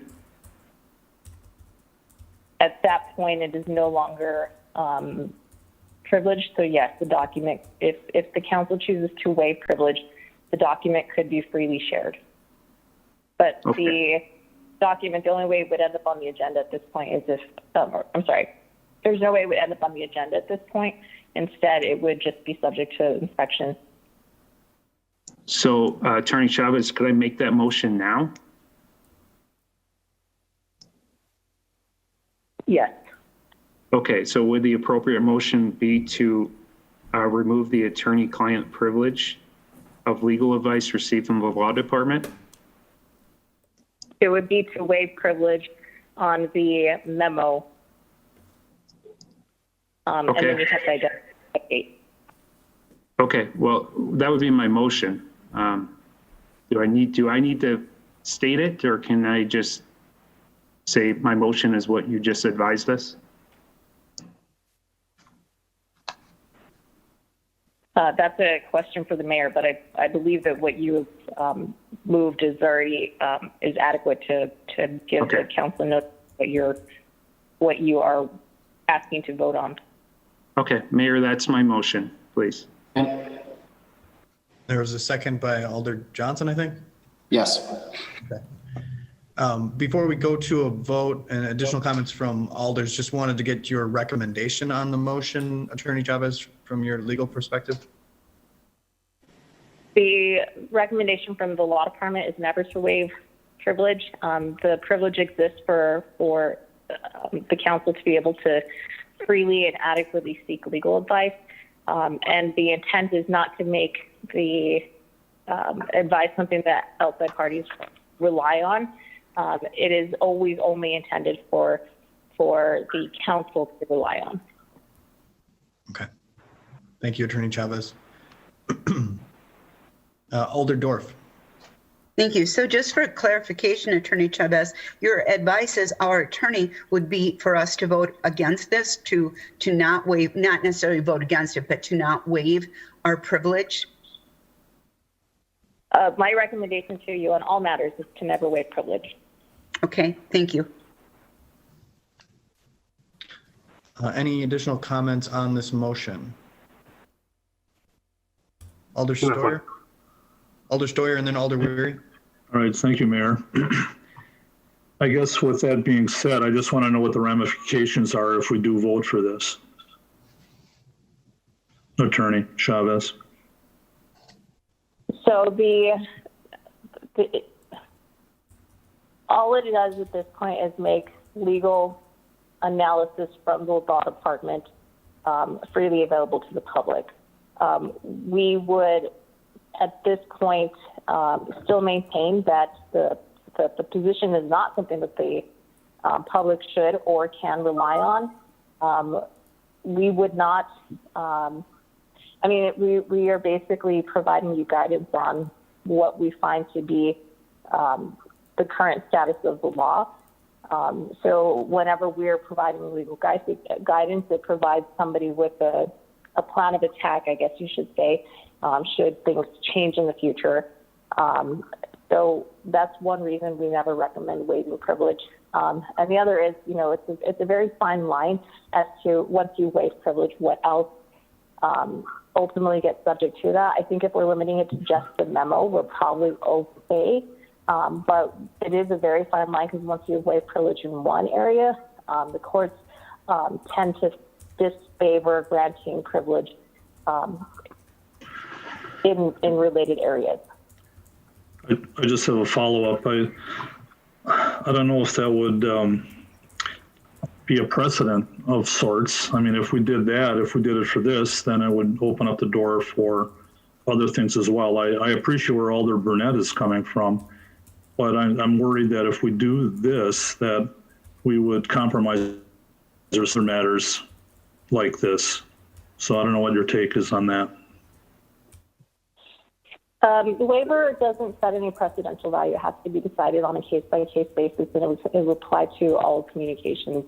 The bigger risk is that there are other things that kind of come into that same arena that we've waived, but we wouldn't be entitled to it anymore. So I think the bigger risk would be if we, I don't know that it would necessarily come into play in the event of a challenge necessarily, unless it was directly related to something that's coming out of that memo. But anything that's in that memo now, if waiver comes up, we can't rely on the fact that we provided you with legal guidance in that regard. Like if an issue comes up with respect to anything that's covered by that in the future, I think there is a claim to say that we're not entitled to privilege on that anymore. I guess I would just say that, citizens, if they really care, they can get the information from the city. So that would be my take, and that's all I have. Thank you. Alder Weary. Thank you, Mr. Mayor. I don't think there's anything incendiary in there. I think we've all read it. I hope we all read it. I think this is a case where we hear from the police department a lot of times on issues they'll handle. They'll give you a flat out no on certain things. And then it's up to us, do our job to vote what we think best. And I think that's exactly what we have here. We heard from Attorney Chavez that releasing the memo is probably okay, no precedent. So I think the benefit here is going to outweigh any harm. So I'm going to be voting in favor of it. And I would like a roll call on this thing. Thanks, Alder. We will have a roll call. Before Alder Brunette speaks again, do we have any others? Alder Brunette. Alder Scannell is waving hello to me, or panicking, something. He can speak first, Mayor. Okay, and then I do see Alder Gerlach as well. Alder Scannell. I'll just be quick. I appreciate and I understand what the Alder is trying to do, but I really, really am very hesitant about giving up privilege. So I wish I could, because I understand what you're trying to do and I think it's a good thing, but I think it's a mistake to give up privilege. So I will be voting no. Thanks, Alder. Alder Gerlach. Mr. Mayor, I'm sorry, I don't have any kind of statement or anything. I just have a question. Please, if I may ask Alder Brunette to just tell me very concisely and simply what the advantage he perceives would be in making this, in releasing this. I just didn't understand it. I'm not being difficult. No, I appreciate that. Mayor, I can kind of wrap it. Those are going to be my comments. So I read things, so I read this ordinance a few times and I see a lot of challenges going on at municipalities all throughout the country, tied up in federal court. And our law department has been very good and very professional in their response and helping me understand certain cases, but yet I'm no legal mind or I'm no legal scholar. I'm just a layman who has been doing this for several years now. And I understand the threats of lawsuits. And I don't want our equal rights ordinance to be challenged in the court of law or overturned on some technicality. So my reasoning is this: equal rights ordinance in effect will put the city of Green Bay government in a regulatory role in every housing, employment, and public accommodations transaction in the entire city, right? We are establishing many protected classes that go over and above what the state and federal government currently detail.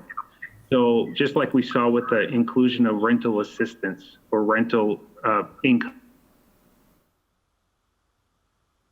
we had a lot of people from the public who were against that provision.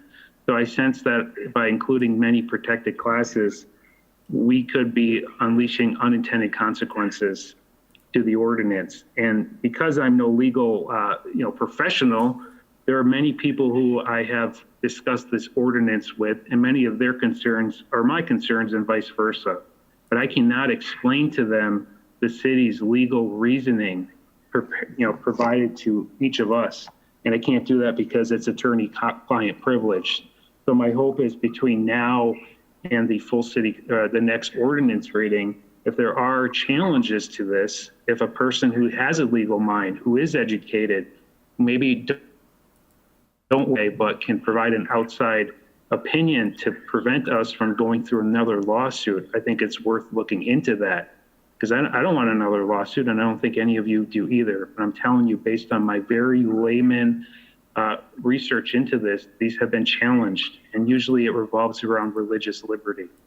So the Supreme Court, in fact, just yesterday, I think 2 justices of the Supreme Court said in regards to these ordinances or discrimination ordinances, eventually the Supreme Court's going to make a decision on it. And so that's my reasoning. I read the ordinance, 16 pages, and I do have concerns. I said it, but I have many other concerns. So that was not the brevity you were looking for, Alder Gerlach, but that's my reasoning. So obviously I support the motion. Thanks, Alder. Alder Gerlach, any further comments? No, I'm still a little confused, but thanks. Okay, thank you. If we don't have any further comments on that motion, we will use the board. And this is the motion is to waive privilege on the memo prepared for council by our law department. Mayor, could I just get a point of clarification? Yeah, go ahead. Are we talking about waiving privilege exclusively on the 2 memo? On the memo itself, yes. Yeah, I just want to make sure that we're not waiving privilege beyond the memo. Correct. Okay, thank you.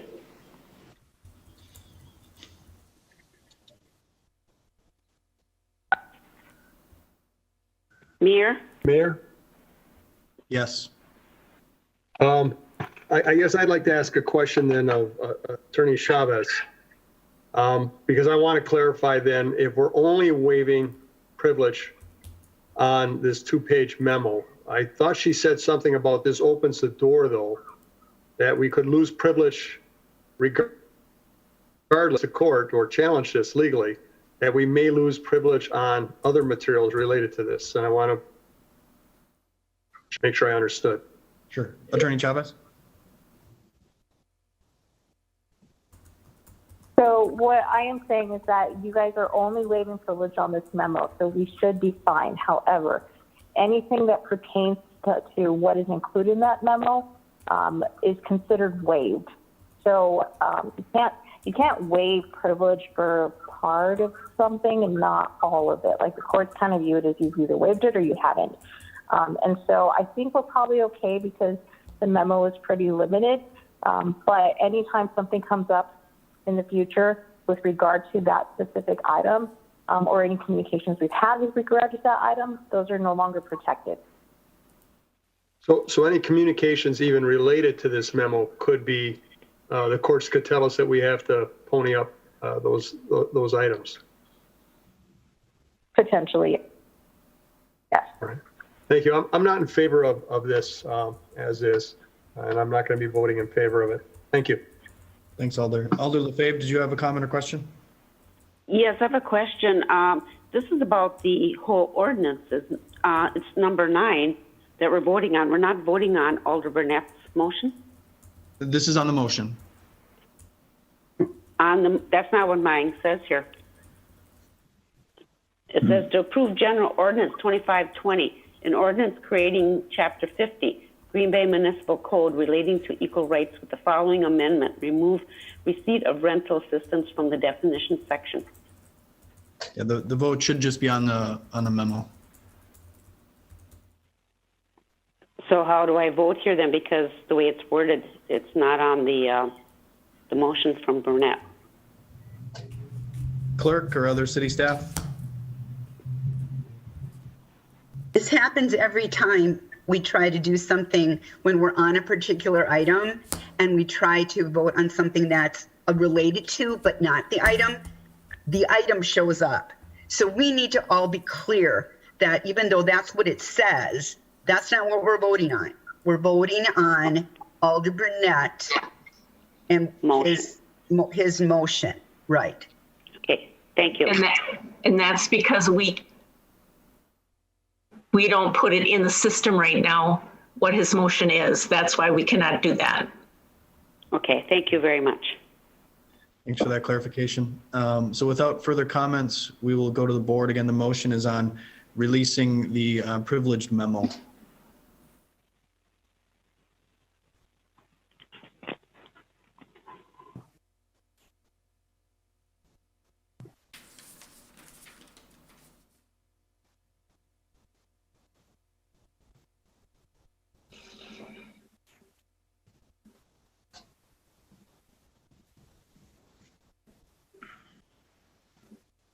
And that fails 7-5.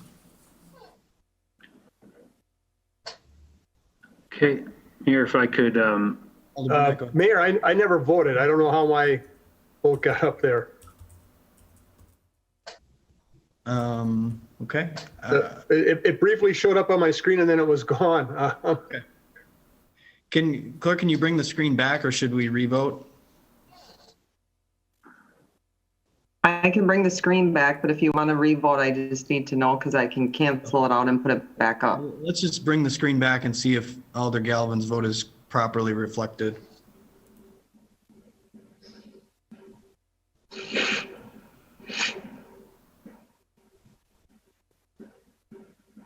Alder Galvin, are you seeing your vote there? Okay, well, it's correct. It's what I wanted, so that's fine. Okay, very good. Alder Brunette? yes, thank you, Mayor. Want to issue an amendment or offer an amendment under enforcement and jurisdiction. 2C, add II. Again, I'm no legal mind, so if my verbiage is a little off, forgive me. Wording's off, forgive me, but I'd like to add under enforcement and jurisdiction regards to subpoena power, I would like to amend the ordinance to add pursuant to this ordinance, the city attorney shall not issue subpoenas for personal notes, personal correspondence, and sermons or any other document or expression indicating an individual's practice or opinion in regard to their religious faith. Okay, can you explain that a little bit, Alder, for us? If I can get a second. Second. Yeah, thank you. No problem. I'm not comfortable with certain subpoena powers, again, because of my research in these ordinances that have passed different municipalities. The city of Houston, I believe, passed something like this 5 years ago. And the city attorney or the mayor, I don't know who it was within their city government, but they subpoenaed records for pastors, I believe Christian pastors. And I just don't think it's appropriate, if religion is a protected class, that we as a city should authorize a city attorney to subpoena records in regards to a person's religious convictions. Well, we do have a religious exemption in place here with the ordinance, but Attorney Chavez or Attorney Mather, if you have any comments on the Alder's amendment?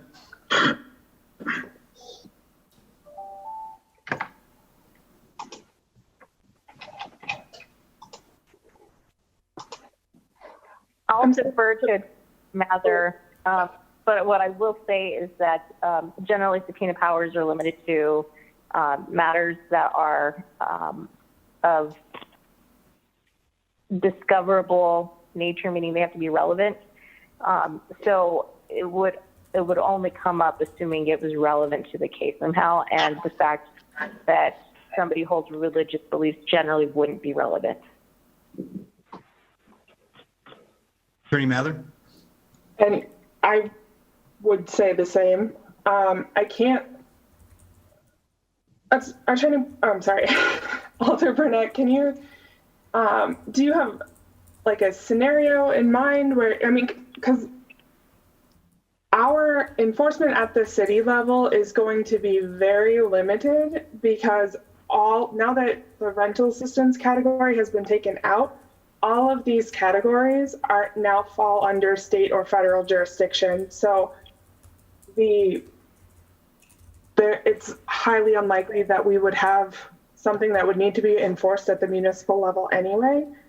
But I'm not sure I understand, given that there are religious exemptions, I'm not sure I understand what the concern is and like what kind of scenario you envision that these things might be subpoenaed.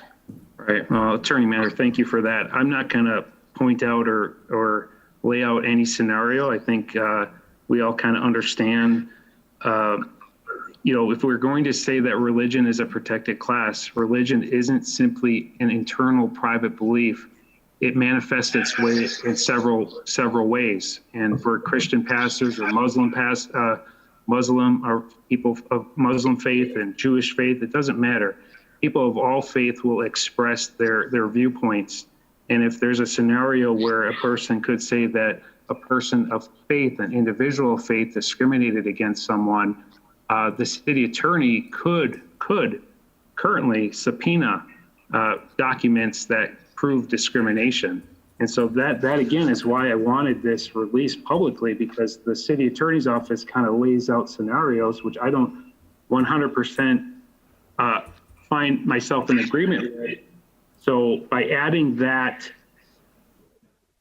amendment, it makes sure that people of faith are protected. Like if we're really being legitimately true to ourselves and saying religion is a protected class, then that means people acting out their religious faith and expressing their opinion that should be protected. This amendment ensures that. So that's why. There's one important distinction to make, and that would be that religion as a protected class is not how you're describing it. So if someone's defense is that it's their religious belief, that's not because they're a protected class. If they have discriminated against somebody who's in a protected class, that's essentially a First Amendment argument, but it has nothing to do with the fact that religion is a protected class. So it's not inconsistent in the ordinance to not have that language in there. I also, if we were to have that kind of exemption, you would also have to include, like, you couldn't ever subpoena anything that expresses a negative opinion about certain races. Like, you would just have to be consistent across the board, in which case, like, it would nullify the whole thing. Okay, thanks, Attorney. Alder Brunette, did you have additional comments? Oh, no, I think it's a very valid motion, and I thank Alder Weary for voting or seconding it. Thank you. Any other comments on the amendment? Mayor Denrick. Alder Dorff, go ahead. Thank you. So I will be voting against this amendment. I see no need for this amendment. I don't think that a person who says that their religious beliefs allows them to discriminate against people. I don't know what kind of a religion that is. I'm a Christian, so I'm used to the Christian teachings, of love thy neighbor as thyself. So I'm not familiar with these religions where your beliefs would allow you to discriminate against a protected category. So I will be definitely voting against this amendment. Thank you. Thanks, Alder. Without additional comments, we will use the board on this amendment.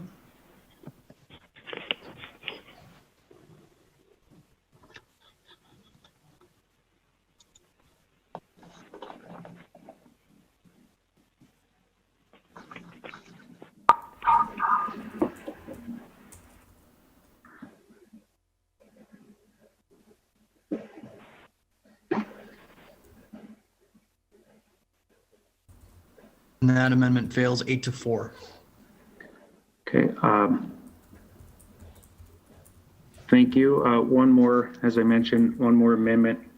The municipality of South Bend, Indiana has a human rights or equal rights ordinance. I forget how it's stated, but they have a provision that states it is the public policy of this city to protect employers, labor organization agencies, property owners, real estate brokers, builders, and lending institutions from unfounded charges of discrimination. I'm concerned that there are going to be situations where someone alleges discrimination against someone or an unfounded discrimination. It lacks several things in order to be a valid claim of discrimination. I know, consistent with the ordinance, the city attorney can refer this to the federal court, the state jurisdiction, or send it to municipal court, or dismiss it altogether. I guess my fear is, as a city government, are we going to protect people in this city from false claims of discrimination. For example, are they going to have their name released publicly? Is it going to be a public deliberation if they're accused of discrimination? Of course, if it's a valid claim of discrimination, this municipal court should hear that. I'm in complete agreement with that. But if it proves to be a false charge of discrimination, what protections are there in place for a person who will be accused of false claims of discrimination? So I think that City of South Bend, Indiana had a very good idea. And so my motion will be to add under purpose section 50.02, the language, it is the public policy of the City of Green Bay to protect employers, labor organizations, employment agencies, property owners, real estate brokers, builders, and lending institutions from unfounded charges of discrimination. Is there a second? I didn't catch that one. Second. Second from Alder Weary. Attorney Mather, could you maybe just lay out the complaint process or how that would be handled under the ordinance? And then maybe also respond to the language that the Alder has suggested.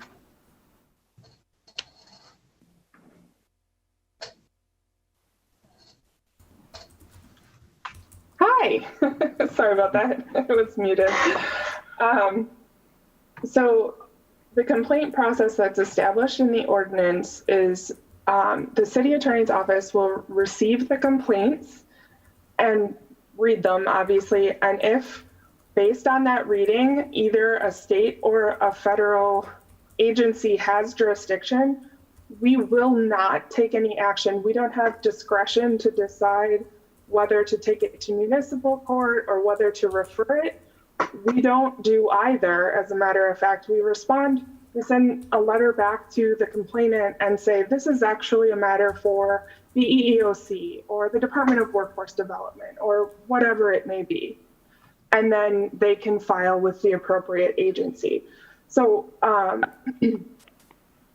we're not, the complaint process really, to the extent of our involvement in that initial determination, is just, do we have jurisdiction?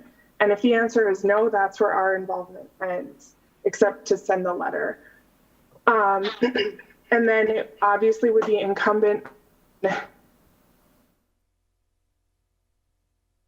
validity to the claim. If the city attorney's office did have jurisdiction, just like any other municipal action or any other citation or forfeiture brought to municipal court, there's a presumption of innocence, and the city would have to meet its burden to support the allegations in a verified complaint. And so it's not, it's not a deviation from the typical process in municipal court, except that we would have to have a complaint over which we have jurisdiction. We would have to have an outside entity investigate the claim and first verify that the allegations are supported before any action was brought in municipal court. So again, it's not just someone brings a complaint, we decide to pursue it in municipal court. It's very explicitly set out in the ordinance to ensure that the procedure is fair to everybody involved, the complainant as well as the respondent. With respect to South Bend's language, I don't really have a lot of thoughts about it. There's an error in it, but other than that, it's somewhat contrary to the tone of the other statements in the purpose section, which largely relate to prohibiting discrimination within the city, and then to state that we also, essentially, it almost makes it sound like the city is automatically on the side of the employers and the housing entities, but it doesn't. I guess it's really a policy decision as to whether that's what the council would like our ordinance to say as well. If I could, Mayor. One additional clarification on that. The language states the intent of the ordinance, or the proposed language would state the intent is to protect, but we don't have anything that would actually be doing that. I would say that if that is the directions the council would like to move, it should actually state something like, it's not the intent to fully prosecute or something along those lines. Yeah. Yeah, I like that. If I could, Mayor, Attorney Mather and Attorney Chavez, thank you. It's false claims of discrimination. Again, valid claims, I understand it. It's false claims. And let's be real, we live in or could be false claims of discrimination. We see issues with our code of ethics for elected officials, quite frankly. So I don't want people who are not. Basically, I want to ensure the assumption of innocence on the accused until proven otherwise. So if I could amend my motion to put it as the public policy of the city to not wrongfully, I don't know. Attorney Chavez, can you help me with the wording? I have the exact language, but I would say something to the effect of, it is not the intent of the city to prosecute or I would say what is not the intent of the city of, rather than what the intent is, because the intent of the ordinance is to prevent discrimination. The intent would not be to create a place for wrongful accusations to be aired publicly or something. Okay. Yeah, I would say it is a motion to amend under purpose. Would it belong under purpose 50.02? Would that be an appropriate place for it? I would defer to Attorney Mather on that.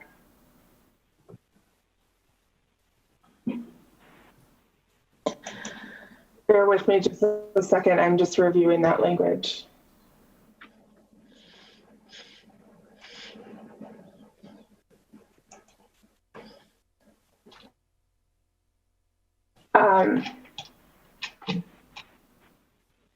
I think it could go under either 50.01 or 50.02. I think my preference would be under 50.01 because it's an itemization of the policies on which the ordinance is based.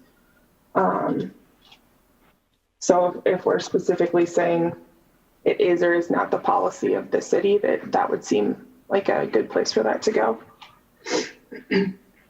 So can I keep it under purpose 50.02? Did I hear that right? Sure. I would suggest making it a subsection then, making the current language subsection A and then adding a subsection B. Okay. So if I could, Mayor, amend my motion under purpose 50.02, add a subsection to amend the ordinance to read, it is the intent of the city to not wrongfully find a employer, labor organization, employment agency, property owner, real estate broker, builder and lending institution from guilty of discrimination. To not wrongfully find those entities guilty of discrimination. Can you say that one more time? Yes, I'll try. It 50.02 subsection. It is the intent of the city of Green Bay to not wrongfully find a employer, labor organization, employment agency, property owner, real estate broker, builder, builder and lending institution guilty of discrimination. For me, it codifies the assumption of innocence, which I think is important. Was that wrongful discrimination? Well, just one second. Sorry. Just on the language itself, it seems to me that it would flow more logically if it said it's the intent of the city not to. Yeah, not to wrongfully fine. I would agree with that. Okay. Alder Dorr, have you had comments? And then. Well, I do. I mean, we don't want anybody to ever be wrongfully accused. I think that I don't agree with having this laundry list of people and places to not be wrongfully accused. But isn't that under the complaint part? I mean, I don't think it belongs anywhere. I don't think it belongs in this. This is my ordinance. This is not my intent with this ordinance. However, it doesn't belong under the purpose for sure. And basically, when you're looking at the review of the complaint, the city attorney determines that satisfy the requirements of subsection 1. Then it shall return the complaint to the complainant without taking any action, notify the complainant when information is missing from the complaint. So, I mean, if they're already protected, there's an assumption of innocence. That's part of our democracy. You are assumed innocent. And by listing all of these entities in the purpose, that really takes away from the intent of this ordinance. I just don't agree with having that in there. Thanks. One last thing to clarify is that about the presumption of innocence until proven guilty, that is a criminal standard. These are ordinance violations. They're different. They're just a different beast. And so why I get where you're going with this, I think that guilty is the presumption of innocence isn't the right wording. Alder Galvin, I believe you had your hand raised. Thank you. I guess I'm a little mystified why this particular ordinance, out of all the ordinances that the city has to have special language declaring that we're not going to try and be bad to people that are accused. I mean, there's all sorts of ordinances that we have. I mean, are we going to take them all and put in language like that? I'm not, after reading through this ordinance, and I mean, people make false accusations all the time. And I've never seen the city pursue when they know that there's been false accusations made. I mean, the city on all levels, whether it be with the police department or the fire marshals or our city inspectors, I think they do a really good job. And I think the law department does a really good job of reviewing these things to make sure that these kind of things don't happen. We have a lot of checks and balances there. And I'm not sure why we have to create special language for this ordinance and this ordinance in particular. And it just smacks of like we're putting this ordinance out there, but we're not really endorsing it when we put this kind of language in there. And I just think we need to let the ordinance stand on its own 2 feet all by itself. Thank you. Alder, any additional comments on the amendment? I don't think we have a second yet on this. Alder Scannell has been waving his hand. Alder Scannell, go ahead. Yes, at first I was thinking, I think the language is redundant. I think it's already covered. But I appreciate there's a lot of anxiety out there. And so I was kind of leaning into maybe supporting this just to help put some people at ease. But then I started thinking, the purpose of this ordinance and the people we're addressing, and the people we're addressing are people who've been facing prejudice and persecution throughout our history. And it's really their focus we should be looking at. And I do think language like this kind of is contrary to that. I think we really need to focus on who we're trying to address here. And though I appreciate there are others who are very anxious about how this change is always never easy. I think it's redundant and not necessary, so I am not going to support it. Alder Gerlach. I just want to say that exactly what Alder Galvin and Alder Scannell just said. I 100% agree. That language would weaken the ordinance, and I fully support those two comments. I do not support the amendment. Okay, any further comments on the amendment? Mayor? Alder LaFave, go ahead. Yes, I also agree with those who spoke that this is not needed. It kind of muddies the whole thing up, and it is redundant because then you have to almost go to court, I think, to decide if this is false accusation. So I'm not going to support that. Thank you. Okay, thanks, Alder. Any others on the amendment? Okay, seeing none. Alder Brunette, can you read the amendment again, and then we'll make sure. Again? Oh my gosh. That's fine, Mayor. I'm just joking with you. It is the intent of the city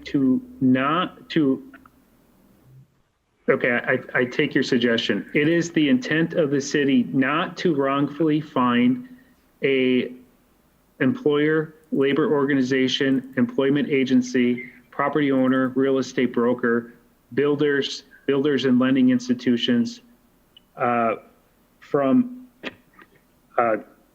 guilty of discrimination. I hope I got that. It's probably going to fail anyways, but I know you need the motion for the public record.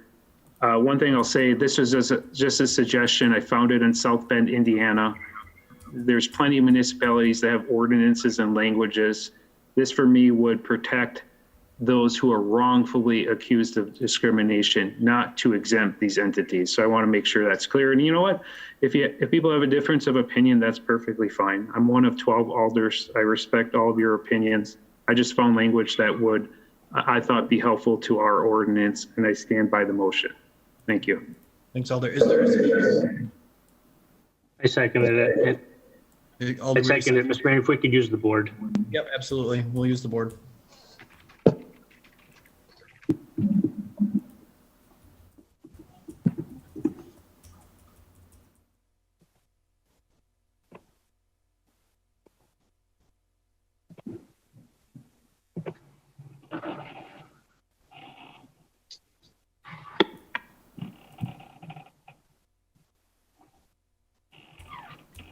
And that amendment fails 9-3. All right, we are on to, if there are no further amendments, on to passage of the ordinance. I have my literal and figurative hand raised. We do, just 1 second, Alder. We do have 3 in the queue. I don't know if they're, from previous discussions, but I'll go through them real quick. No problem. On this, on advancement here. Alder Stoyer. I wanted to raise my hand, and that was probably 45 minutes ago. So I'm trying to remember exactly what it was. It's more or less talking about the entire agenda item. Yeah, that we vote on it. So I'm prepared for that. So I just had a statement on that. Yeah, we're to that stage, Alder. So go ahead. All right.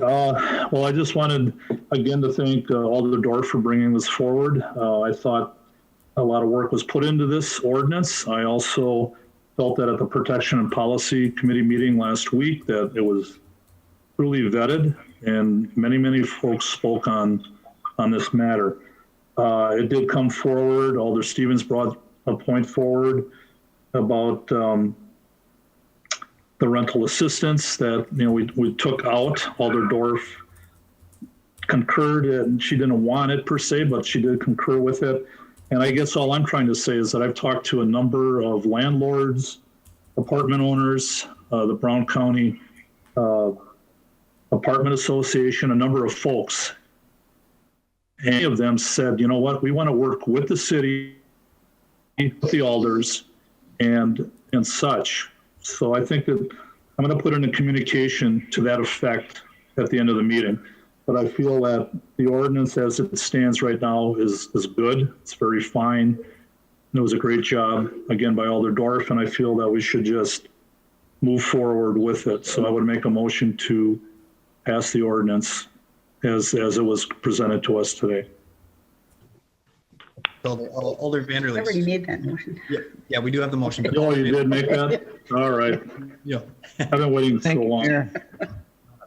All I right. feel that, the ordinance that we're putting forward, it's a specialty type law. I think the city of Green Bay, is kind of, we're going to be spending a lot of time on this ordinance as far as, 7-member committee, mayor, alters involved, be a 9-member committee, enacting fines, things like that. I think we'd be better off just to adopt. I'd make a motion that we adopt the federal government and the state of Wisconsin's laws that they have on the books already, and we might save ourselves a lot of problems as far as litigations and what have you down the road. My motion would be that I'd like to make a motion that we adopt the state and the federal on the housing and the human rights. I think they're the leaders as far as what's on the books right now. We're adding a lot of things that are already on the books, and I don't think we have the capacity as far as our law department and the resources to handle all these type of allegations that come down. I don't know how many that come down, but I feel that the state and the federal government are already handling these issues. I think we're putting a burden on our city as far as the human rights and the housing. So I'd make that motion that we just adopt the state and the federal government, and that the city would be of assistance to anyone that's being discriminated against, that we direct them in the proper manner to the agencies that they should encounter as far as getting justice served for the citizen that's being discriminated against. That would be my motion, that we adopt the state and the federal governments on the human rights and the housing ordinance. Thank you.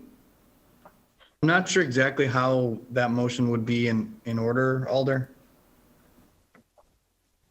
Well, I think it would kind of like give us a lot of, give the city a lot more, they could be part of it, but we wouldn't have to be doing all the homework, doing all the work and all the finance as far as, the law department and all the things that are going on as far as, enforcing all these things. That's what the state and the federal governments, they specialize in this type of law.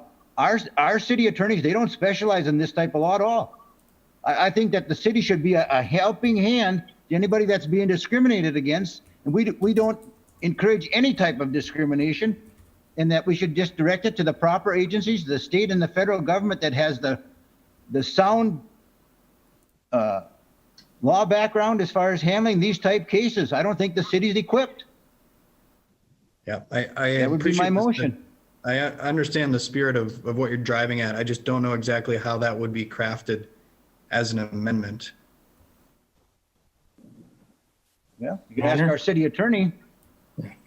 Attorney Chavez or Attorney Mather?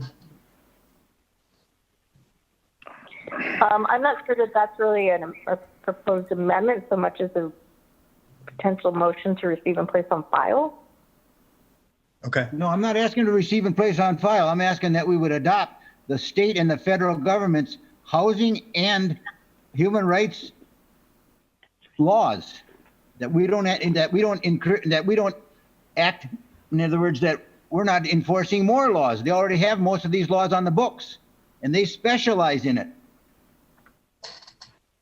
If I could, Alder, or Mayor, I'm sorry. Attorney Mather, go ahead.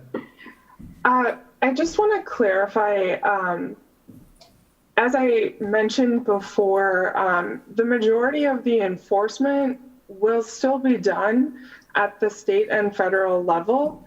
This essentially is doing what Alder Vanderleest is requesting, and it is the city of Green Bay codifying the state and federal laws with respect to non-discrimination. So this, the enforcement provisions exist in case there are complaints that the city attorney's office gets that do not fall within the jurisdiction of a state or federal agency. But I checked with other municipalities who said that in the years that their city attorneys have been there, they haven't received any complaints that fell outside of their ordinance, that all of them got referred to either the state or the federal government. And so, and that was, I'm sorry, that was Appleton and De Pere that I spoke with. So in large part, what the ordinance is doing is just adopting those state and federal laws within the city of Green Bay. And just to briefly address the commission, it's also very important to understand that the commission does not address complaints at all. The complaints will entirely be addressed either at the state or federal level or in the city attorney's office by the city prosecutor. And the commission exists to report to the mayor and council on how anti-discrimination efforts are going in the city, and also what efforts the city itself is taking to eliminate discrimination within city employment. So the commission, just to clarify, will not be handling these complaints, and so it's not going to place a large administrative burden on us to make sure that the specialization needed is there. Very good. Thanks for that explanation, Attorney Mather. Alder Vanderleest, any further thoughts? Well, I'd like to have a vote on it. I'd like to take a vote on it that we adopt the state and the federal agencies on the human rights and on the housing. Porter, isn't there a motion on the floor already? And he's not offering an amendment. So That would be my amendment. That would be my amendment. I don't know exactly how that would be crafted as an amendment. Again, Attorney Chavez suggested this is essentially a receive and place on file. If you'd like a vote on that, we can do that. No, let's vote on it. I'd like to vote on it. I feel that that the city agreement that we're going to follow the state and the federal government as far as human rights and housing. Yeah, I don't see how that's exactly in order. So we're going to go to Alder Galvin and then Alder Weary. Thank you, Your Honor. I'd just like to say I'm very much in favor of this ordinance. I grew up in Green Bay since I was a little kid, 1967. Grew up on the Near East side of town. A very protected area, I guess was the best way to put it. Never had any experiences really or alternative lifestyles or anything else like that growing up. It wasn't until my family, which consists of 10 brothers and sisters, started spreading their wings throughout the world that we live in. And then through my work on the police department that I began to have experiences with different lifestyles, minorities, people in different classes of economic lifestyles. And it started to open my eyes. And I think Green Bay is doing much better than it was back when I was a child. But I always think that we're human beings and we're capable always of doing better and obtaining higher standards, and that we should always be working towards that. I think this ordinance goes a long way to what we can measure ourselves against. In a perfect world, we would never need this ordinance. And I look forward to the day when that happens.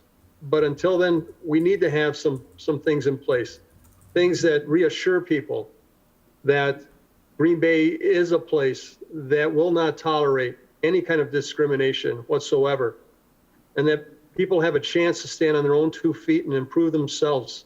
And at the same time that's happening, we're improving our community and we're making it better for our children and our grandchildren. Education was brought up in earlier comments, and I agree with you. You can go to any one of our public schools and you look at the diversity within those schools and how those children interact with each other. I think it's unfortunately that later in life, when they observe the adults in our communities, that they start to change. And I think that the education obviously has to be ongoing, but we can't legislate that. But what we can do is protect these people. Anybody that feels they may be being discriminated against, we can protect them with this ordinance and allow them to have a chance to stop the discrimination and give themselves and their families, their children, the right to grow up just like everybody else. So I'm very much in favor of this ordinance. Thank you. Thank you, Alder. Alder Weary? Thank you, Mr. Mayor. Obviously, big issue, huge issue. I would venture to say that probably only 1% to 5% of the city of Green Bay knows we're even discussing this, much less what it's about. I know it's been on agendas, but most people don't read agendas, much less listen to the news. So I'm going to make a motion to refer this back for the purpose of a future citywide referendum on this item. Is there a second? I'll second that.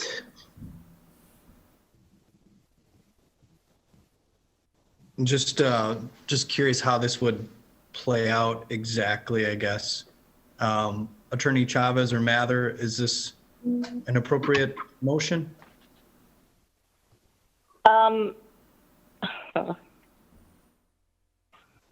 So it's not a charter ordinance. So there's nothing that will require it to go to referendum. I think instead the issue would be whether or not it would be an advisory referendum. I mean, I think it could possibly be done in this fashion, but I'll be honest with you that that's kind of a left field question that I was not prepared to answer tonight. So as far as like the referendum process, I can't give you a full rundown of how that would work. So is it a referral to law department to investigate exactly how a referendum would play out with regard to this subject? I know in the, oh, sorry. I didn't know if you're asking me or attorney. So I mean, if you want to advance it to a referendum, I mean, we would just have to figure out what the actual process would be, and then we could bring that back. I think it would probably be to hold rather than to refer it for that purpose. And then when we brought back the information, the council could determine whether or not to advance it to referendum. I do know that as far as timing-wise, I think it's like 60 or 70 days before it can go on a referendum. So I think it'd be like the April election is when it would be the next time it would come up, but I would defer to the clerk on timing of that. Yes, we don't even know if we're going to have a primary though anyway. So I would assume we'd put it on for April. But if I could also add, there will be a cost above and beyond what we would normally pay for that election because we don't have anything local. So I just want you to be aware that there would be additional costs for that election to have a referendum on there. Okay, so we do have a motion to essentially hold the item and put it to referendum. Motion was made by Alder Weary and seconded by Alder Brunette. Alder Gerlach on this motion? I'm just confused because I thought we had a motion on the floor to adopt the ordinance. And I was going to call the question and say, I think we should move forward to a vote. I was going to move the question because moving the question will vote on whether we should vote. Can I do that right now? Can I move the question, the first question? If you're mean and not allow other people to speak. Oh, you've spoken. You've spoken. I'd like to move the question. I'd like to move the question if I'm allowed. You need the floor, though, to do that. You need the floor. You cannot shout out, move the question. That is out of order. I guarantee you. Alder, we need to quorum. Do I have the floor? Yes. Thank you. I have the floor right now, Mr. Mayor, right? No, he called on Alder Gerlach. Alder Gerlach has the floor. Regarding this motion, right. And I think, I don't know for sure, I did take a whole college course in parliamentary procedure, but it was a long time ago. I think it is appropriate to call the question of the motion that is on the floor before we take up another motion. I would like to call the question. I would like to vote on whether or not we are going to approve this ordinance, because that has been on the floor for a long time. Point of order, the motion on the floor is to hold. Attorney Chavez, motion. Attorney Chavez, could you clarify for council? I was said refer. Yeah. You changed it to hold. So if there's a second on the motion, I didn't know if there was or not. There is. Then that motion would take precedence at this point, because it would be, it takes precedent over a main motion. So at this point, if there is a motion to hold, then that motion is in order right now. Okay. Well, let's go to the vote on that motion and then move forward. So just to clarify, this is whether or not to hold? Correct. For a referendum, okay. And that was, the motion was made by Alder Weary, seconded by Alder Brunette, and we'll use the board again on this.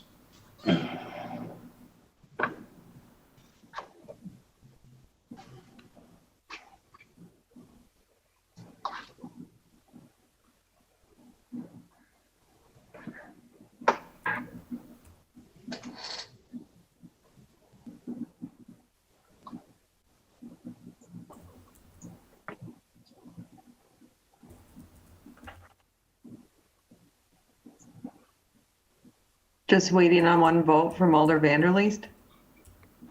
Nothing has come up on my screen yet.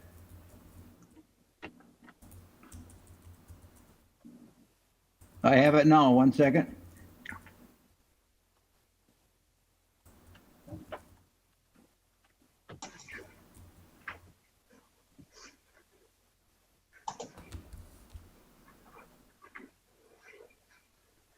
And that motion fails 9-3. I think I still have the floor, Mr. Mayor. Alder Weary? Thank you. Just a slight aside, for some of the new people and maybe some of the old too, and I've been on longer than anyone, it's, I think, in personal opinion, it's quite rude to call the question, especially on a heated item such as this, especially when some people like myself hasn't gotten a chance to speak to the item. So I can't remember in 20 years ever actually calling the question actually working, as I think you need a 2/3 vote. So it's usually used when there's a majority who want to ram something through and don't want to listen to the minority. I advise just, yes, that's my opinion. The Equal Rights Ordinance, and it's a nice, unassuming, politically correct title. Pretty much everything we consider equal rights is already covered in state or federal law. So what does that leave? Well, and I appreciate attorney working with me and sending us, different memos and answering questions, because when you chisel down to it, it really seeks to codify notions such as gender expression, gender identity, and gender nonconformity. That's what this is about. It seeks to force those notions on the people of Green Bay with the force of $1,000 fines behind it. Now, it's really, I think, this ordinance is an extreme affront to how most Green Bay residents think about such matters, especially with those with deeply held religious beliefs. Now, that being said, as many people have stated, we should treat each other with love and respect, always.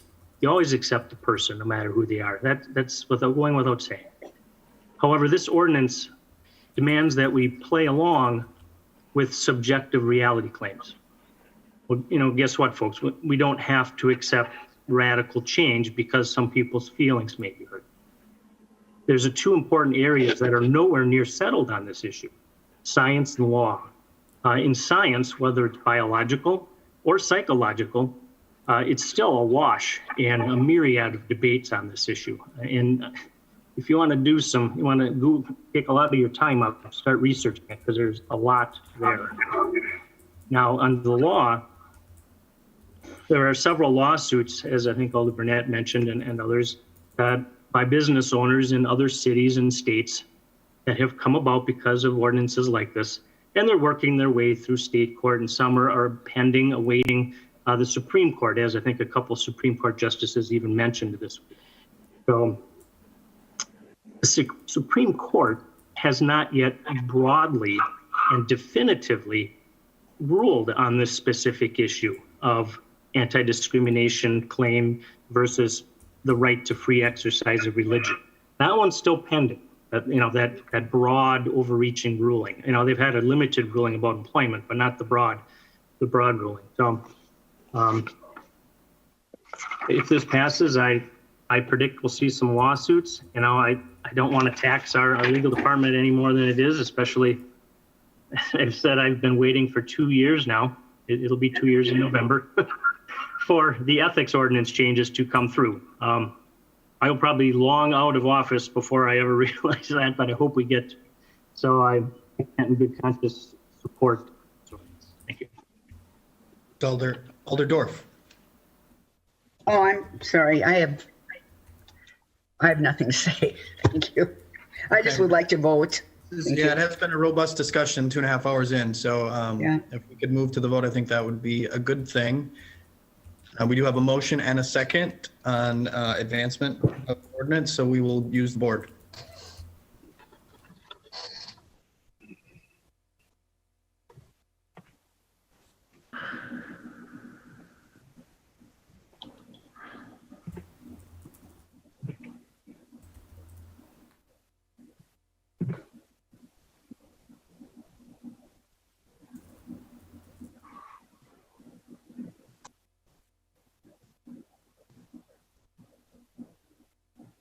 Has the board come up? I don't see it.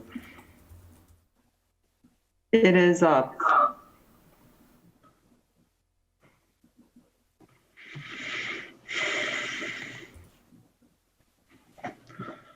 Give me a second.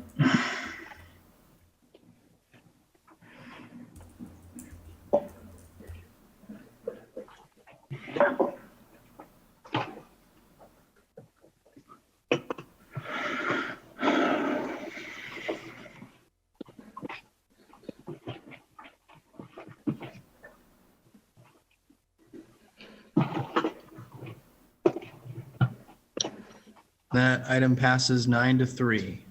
So we're on to the report and policy committee granting operator licenses. Motion to approve. Motion made by Alder Stevens, seconded by Alder Scannell to approve report L, which is the report of the protection and policy committee granting operator licenses. Any names for which you'd like to be recorded as abstaining? Any names under this report you wish to handle separately? Hearing none, all in favor of the report, please signify by saying aye. Aye. Opposed, nay. The ayes have it. Report has been approved. On to improvement in services.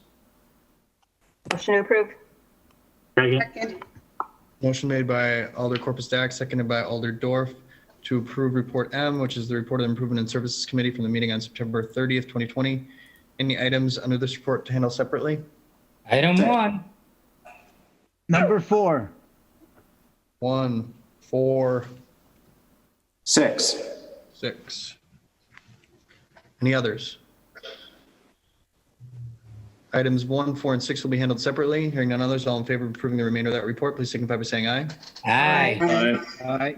Nay. The ayes have it. The report has been approved with the exception of items 1, 4, and 6. Your wishes on item 1. Motion to Move to approve. approve. Second. Made by Alder Scannell, seconded by Alder Dorf to approve. This item was pulled by Alder Scannell. Yes, it was. Here we go again. Mr. Hoff has notified us that he tried to attend the last meeting, but with technical difficulties was not able to do so.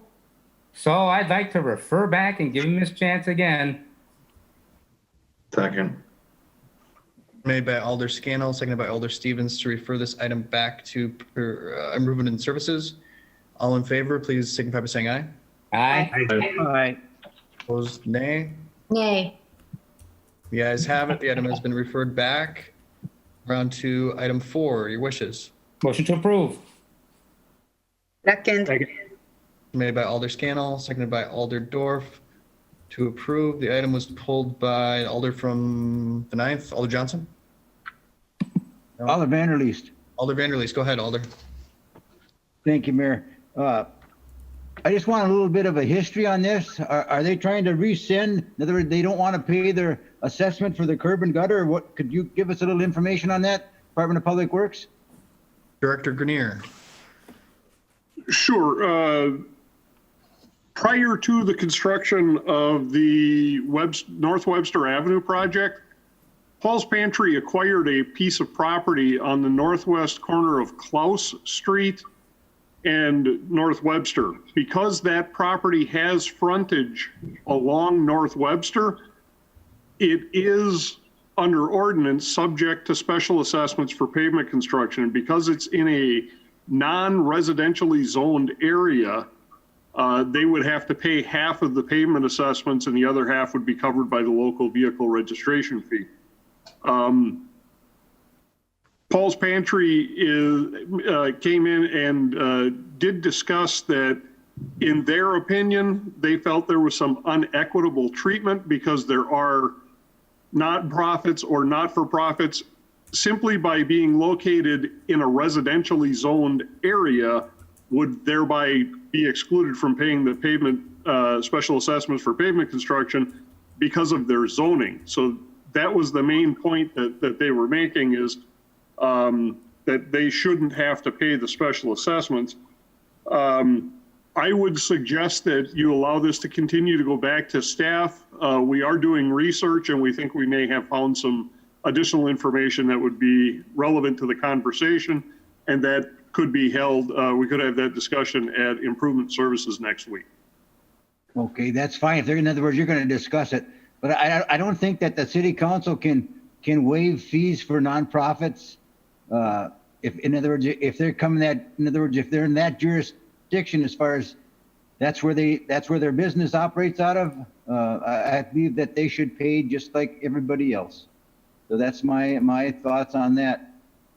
I don't know if I was kind of interrupted. My Wi-Fi or whatever might have went out a bit, but I would support that they pay their fair share on that curb and gutter, if it, whatever it might be, because that's their location. They should pay.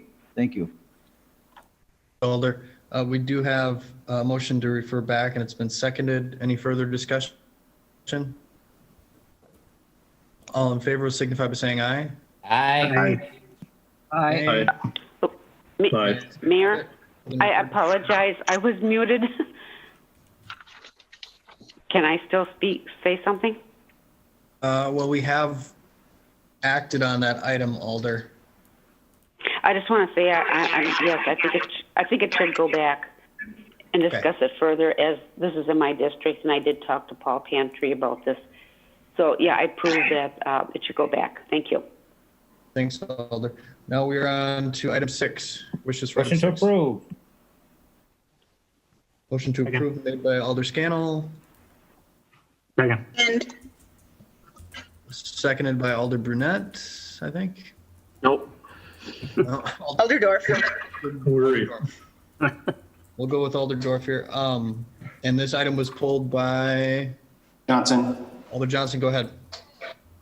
Thank you, Mayor. Director Grenier, just so that I can properly wrap my brain around this, when we're talking about the footprint that will encompass this easement, how much square footage are we actually talking about here in that particular lot, roughly?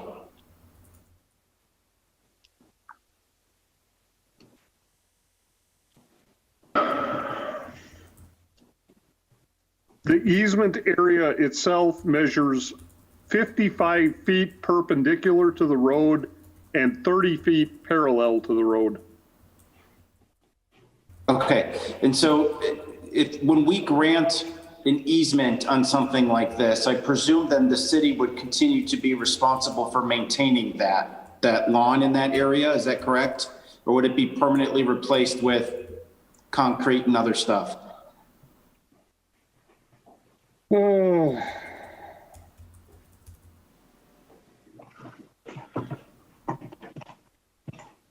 In this case, it is required, it is part of the easement language that should the grantee, who would be Canadian National Wisconsin Central Limited Canadian National doing business as Wisconsin Central Limited, if their work require excavation, that they would have to restore the surface of the easement area to its condition prior to their work. So it would go back in lawn if it is in lawn right now. Okay. But yes, in answer to the second part of your question, that would continue to be the city's responsibility for maintenance. Okay, and is a permanent easement our only option, or is there another way to write an easement that, you know, gives us, I mean, I understand, like, once you put in a big signal, like, how do you take an easement back? But to give that up permanently, is that our only option? Short of asking CN to buy the parcel, I would say yes. And so is CN not interested in buying the parcel? I don't believe they are. Again, as I indicated at Improvement and Service Committee, we were approached by Wisconsin DOT on behalf of Canadian National. Okay. So I've not had direct conversation with the CN about this. And is there a sense of urgency on this item? I believe there is. I believe they need to acquire the easement to get the signalization installed. And if memory serves, I'm going completely off memory now, I believe that the signals are required as part of the track modernization and safety improvements for that spur line. Okay. So I think what I would like to do is I'd like to propose an amendment that can just be added to the tail end of this, which would be that we would grant this contingent on CN holding a discussion with city staff regarding the maintenance of rail crossings in the Ashland Avenue rail yard. And I would explain that if there's a second, Mayor. I'll second that. Seconded by Alder Brunette. Alder Johnson? Okay, so obviously I'm very interested in the city being a cooperative partner with this. I mean, the utility upgrade, it sounds like is something that's necessary. It's a piece of property that would be very difficult for us to use for development purposes.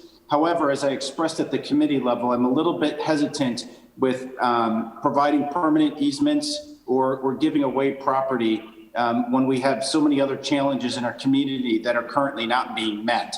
And so I think for us, it's a good foot forward to say, hey, we're still willing to be a cooperative partner. However, we need you to sit at the table with us to talk about some of these other challenges that are ongoing within our community. So I think it's important, you know, that they do that. And it sounds to me like there's just been a little bit of a challenge with some of the outreach that we've done to have those conversations. So the purpose of the motion again is to say that you have to hold the conversation before we're going to go.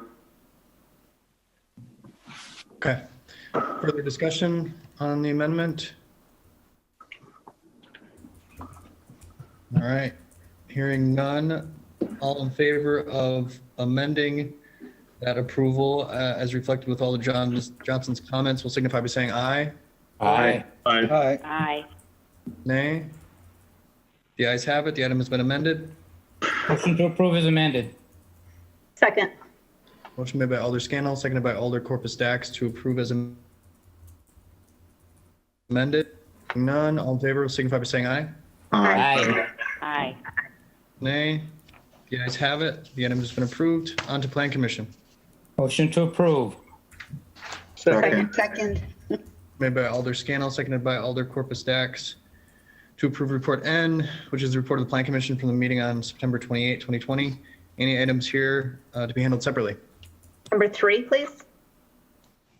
Any others? Item 3 will be handled separately. Hearing none others, all in favor of approving the remainder of that report, please signify by saying aye. Aye. Aye. Aye. Nay. The ayes have it. The report has been approved with the exception of item 3. 3. Motion to approve. Second. To approve, made by Alder Scannell, seconded by Alder Stoyer. We'll go to Alder Corpus Dax. Thank you, Mayor. I know there's some people here, some residents here, who have concerns about item 3, but I'd first like to refer to staff to just kind of give some background information so that the rest of council understands what is occurring with this zoning ordinance. Very good. Director Rainier Wig or other staff from CED? Yep, actually, our principal planner, DelVaux, I believe, is here, and he can speak to this meeting. Very good. Mr. Buck. Thank you, Cheryl and Mr. Mayor. Yeah, this is a plan development amendment. So back in the early 2000s, in the Morrow Street area, there was a plan development put into place that encompassed quite a bit of property, primarily designed for 55 and older apartment buildings. So there was a little over a 10-acre piece on the eastern portion of the site, which you can see in your packet, that originally had been intended to have a couple more structures built upon it. Those did not take place. The current owners of the property are looking to sell that for regular development. And so they want it removed out of the planned unit development. It would fall back to the underlying zoning, which I believe is R3, which is very density residential, and just would no longer be part of that original plan development. Very good. Thanks, Mr. Buck. Alder Corpus Dax. So thank you, Mr. Mayor. And I know what we're looking at when it comes to Plan Commission and us as a council is to, what they're asking for is to essentially shrink that zoning or shrink that area, shrink the boundaries. I think right now it crosses Highland, and the change being made right now would be to all be within the same block. So it's not crossing the street. There's a lot of concern from residents in that area, those that are on Dutchert. I think there's maybe 6 residences on Dutchert, and those on Dan's who have concerns where if we pass this, should a development come in and they fall within the guidelines. Basically, this doesn't have to come back to planning. This doesn't have to come back to council. Any development could go through at that point, so long as they're not asking for any variances. And there's concern there when it comes to traffic and access to Dutchert, because where it is on Dan's is it's in between Dan's school and Preble High School, so there's a lot of traffic in that area. So I guess I want to motion to open the floor so that the residents that are here to speak on it have a chance. Open the floor. Or second. Second. Stack, seconded by Alder Steuer. All in favor, please signify by saying aye. Aye. Aye. Thank Ayes have you. it. The floor is open. Just state your name and address. And again, members of the public have 3 minutes to address the council. So please unmute yourself or raise your hand in Zoom, or you can start speaking and I can acknowledge you.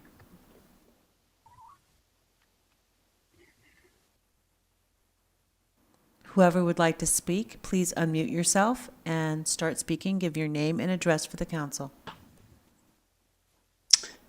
Hello, my name is Joshua Schwalbe. I'm currently across the world right now. My address is 175 Nanhu West Road, Nanhu International Subdivision Phase 2, Building 6, Unit 1, Room 1702, Chengdu, Sichuan, China. For intents and purposes, I'd like to state my address is 232 North Dan's Avenue, Green Bay, Wisconsin, 54302. This is the house I grew up in, and I've been asked to kind of speak on behalf of a few of the residents that had some questions about what exactly we're talking about here. Just to give a little background, I've grown up in this neighborhood. When I went to Dan's Elementary School, my best friend lived in the backyard neighboring this development. When I was in Preble High School, I delivered the newspapers for 2 years for the Green Bay Press Gazette to the apartment complex to the south of this development. So I would like to say I think I know this parcel of land better than anybody in the room right now. We have some concerns about the development because this proposal has been brought by the owner of the property, but not the developer. They've stated that they're not going to be the ones developing it. So we have some concerns that it's very hard to support a blank piece of paper. I'm going to try to make a quick argument that everybody can still get exactly what they want out of this by not allowing the borders of this planned unit development to be moved. I think the planned unit development was approved about 2 decades ago because it was a good plan, because it was approved, and it should be held in place, but maybe modified a little bit to fit potential future development. Mainly, we're looking at Dushirt. We a thoroughfare onto Dan's Avenue because of some traffic, especially when the school's let out, the school schedule growing up there, you just don't back out of your driveway for about a half hour after Preble High School lets out. And just some back of the napkin calculations, I would definitely refer to staff for some better estimate numbers, but we're looking at like an extra possible 225 units if we extrapolate some units from Deckner Manor apartments that are right next door, maybe an extra 1,500 trips in the local vicinity. So like maybe an extra 500 people living in the neighborhood. I've been speaking at the Planning Commission, and they had said, well, we would like to have a traffic study before anything goes forward, and we should rely on staff. I definitely say that I trust Green Bay to hire competent staff, but staff turnover can happen before a new development comes. So the traffic study or our concerns might not be met or heard in the future. We really this is our only opportunity to see kind of public input to the development. I can say that the neighbors are very well organized. They don't have a neighborhood association. They don't need one. They communicate with each other. And by holding this land in the PUD, it'll force the new developer to bring it to the forefront so that the community members will have a chance to kind of work with the developer, kind of voice some concerns, and maybe help mold how the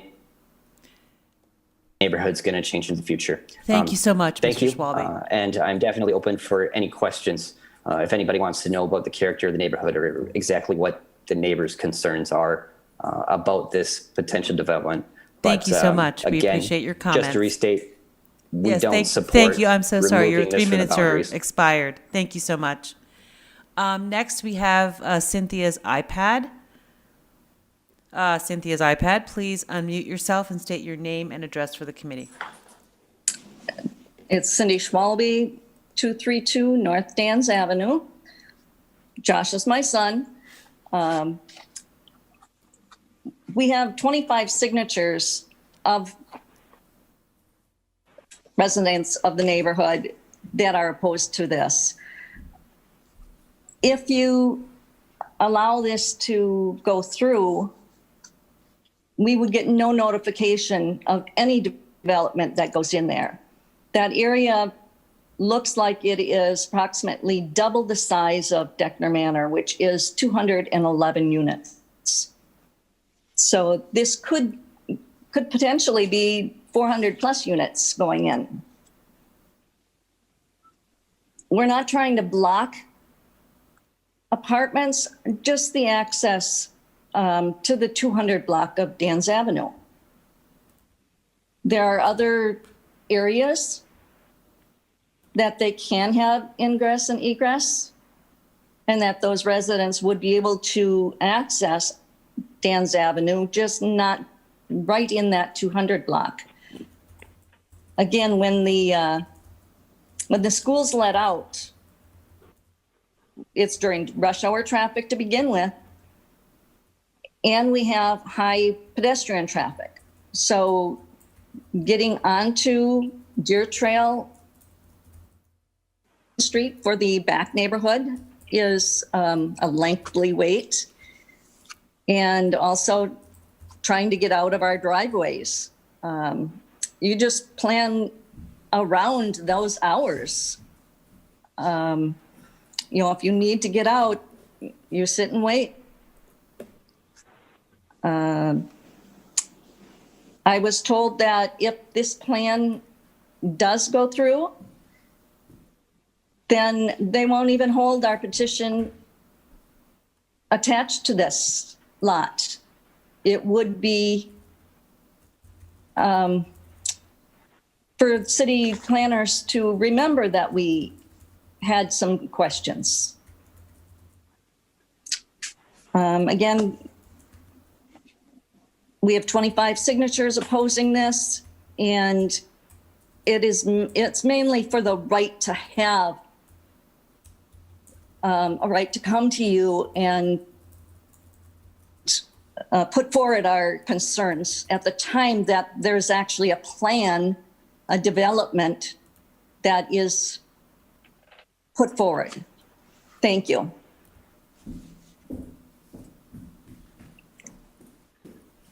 Thank you so much, Ms. Schwalbe.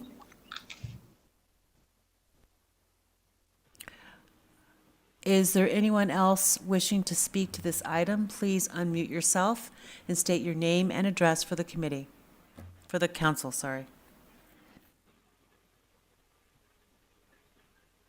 Jeff Rustick, 2711 North Mason Street, Appleton, Wisconsin. I'm a consulting engineer representing the owners of the property. Just want to clarify what we're asking, or what the owners are asking for here, and that's just to go to the underlying zoning.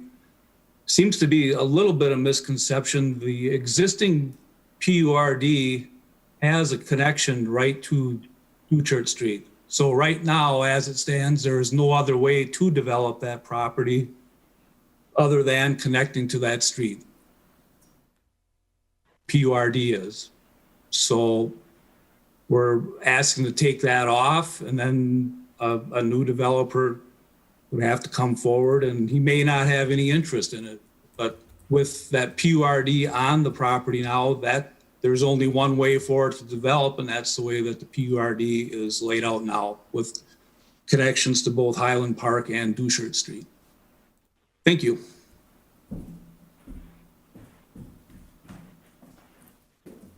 Thank you so much, Mr. Rustick.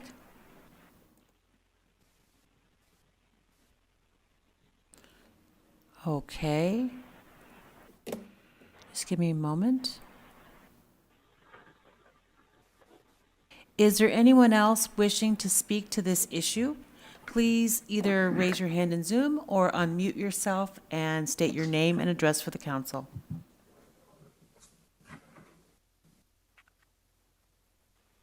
Anyone else wishing to speak on this issue? Okay, Mayor. Entertain a motion to close the floor. Motion to close the floor. Second. Second. Made by Alder Scannell, seconded by Alder Dorf to close the floor. All in favor will signify by saying aye. Aye. Aye. The floor is closed. Comments on the item? So do I still have the floor? Yeah, go ahead, Alder. Okay, thank you. Mr. Buck, are you able to, or can you explain the situation with Dutchurch Street? I feel like there's confusion there as to what's currently there now and what would happen should the PUD go through. Certainly. Okay, this would be removing it from the PUD. So as it exists today, that planned unit development, when it was adopted, had a bunch of conceptual site plans associated with it. And it had a couple units on this property that's being requested to be removed from the PURD. And it is true, what Mr. Rustick had said, it does show access going out onto Dan's from that little stub street. So to be developed right now, we're pretty close to the exact criteria of the original planned unit development. If you remove it from the planned unit development, it would just have the straight underlying R3 zoning and would have to follow all code requirements. So that includes setbacks, access. It would have access onto Dan's through Dorchart Street. So it's really would follow just the code. That road is stubbed into there. There would not be any, if it had just straight zoning, you would come in and get a site plan review and a building permit review and get your permits. There's no public hearings or public meetings associated with it. The site plan review can require a traffic analysis be performed, and the zoning administrator for the city and our traffic engineer would make that determination when the site plan goes through. So if it's felt to be a contentious situation or an unsafe situation, at that time staff could require that. And that usually falls upon the developer who is bringing in their site plans. Does that answer your question? So the way that I understood it, I guess it answers my question. The way I understood it on Monday during the plan meeting was that regardless, there's access there now. As it stands right now, there's access onto Dutchart. And as it's presented with the zoning change, it'll still have access. So regardless of whether or not we approve it, there's access there onto Dutchart. Correct. Okay. Okay. Yeah. Alder Steuer. Thank you, Mayor. I don't know if Cheryl, Director Wade could answer this, or actually Planner Mr. David Buck, but I'm looking at a particular area, and it seems to me that you would have to have an exit on Highland Park Avenue. You can't really go down to Mill Street because there's another, apartment complex right there. It's too bad you couldn't go to the north somehow on the Morrow Street. I look at this plan, and it's a large piece of property. So granted, there'd be quite a few units on here. But with Dutchart Street, it's just a small stub. But the fact of the matter is that it would enter onto North Dan's, and that is an extremely busy street with all the different factors with schools and traffic. You got the Red Cross, you've got businesses on University coming down, just a lot of different traffic going on. So it seems to me that if Dutchart was vacated or taken out, that it would in effect kill the project. That seems to be the only real point of contention. So I don't know if there's anything else that planning can bring forward to say that, maybe the project will work if we could have another exit. Because I realize that you have to have emergency vehicles, police, fire, you have to have access to the property. And if you didn't have due process from the east or the west, that it would in effect kind of kill the project. So a little clarification there would help. Thank you. Certainly. Dutchart is a public road. It does stub out, it's a dead end. There are a couple driveways that do access that roadway as well. So that could not be vacated. People have to get access to their property. Also, it does provide access to the larger piece that we were just talking about.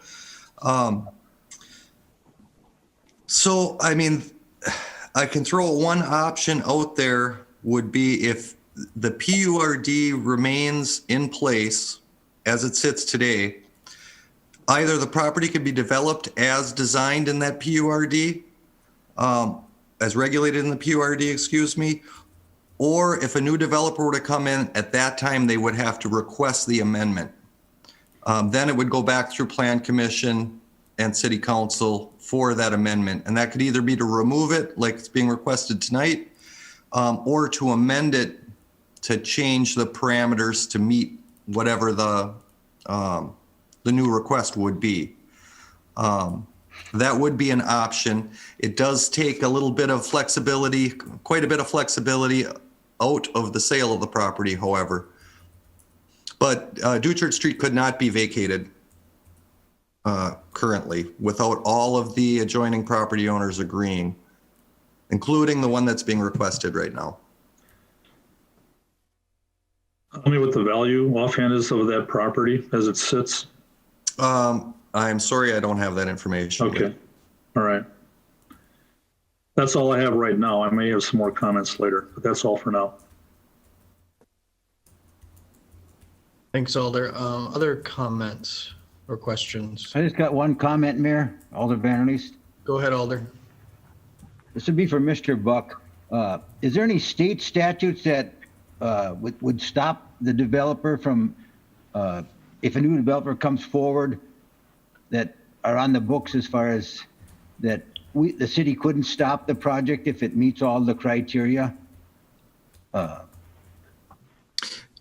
Yes. I'm just asking that question. Sure. If they meet the criteria of the existing planned unit residential development, they could develop with just site plan approval and building permit. If it goes to a straight rezoning and it has the R3 zoning, then they could develop as well. There would really be no state statute that would say you can't develop the property. Okay. So in other words, the new developer now, he's not actually come forward yet. Is that correct? Understanding the current owners are interested in selling the property. And so there is not a current development proposed. Okay. Okay, I can understand their concern. Thank you. Thanks, Alder. Alder Dorf. This is also for Mr. Buck. So the way that it stands right now, if they would put a development in there, would that street necessarily stay the way it is? If we didn't change the plan unit development, or could they make it a through street under the people that own it now? The planned unit residential development that's there now doesn't call for a through street. Okay, that's what I wondered. Okay. Driveway accessing it. However, if the property were to be subdivided and roadway dedicated to the city, that roadway could continue as part of a subdivision plan. Okay. I know several people have called me. This is not my district. And I empathize with their concerns. And I also know that we have to follow state law. Right now, there isn't a developer, there isn't a development. It's just up, the owners want to put it up for sale, and they can't put up such a big piece for sale. It's changing the boundary. They're asking to change the boundary. But I did listen to plan, and I did hear that the people in the neighborhood could find out whether or not something is going to be happening. And I'm sure that they are interested enough that they would be trying to find out. I mean, on a monthly basis, they could ask if something's happening, and they would be able to find out if there's a development going in there. And at that time, they may be able to speak with the developer. I don't know that there's a legal basis for me to vote no on this. I looked because I do empathize very much with the Schwalbes. And I don't know that there's a legal basis for me to vote no. Thank you. Alder. Attorney Chavez, can you speak to the point that Alder Dorf was making?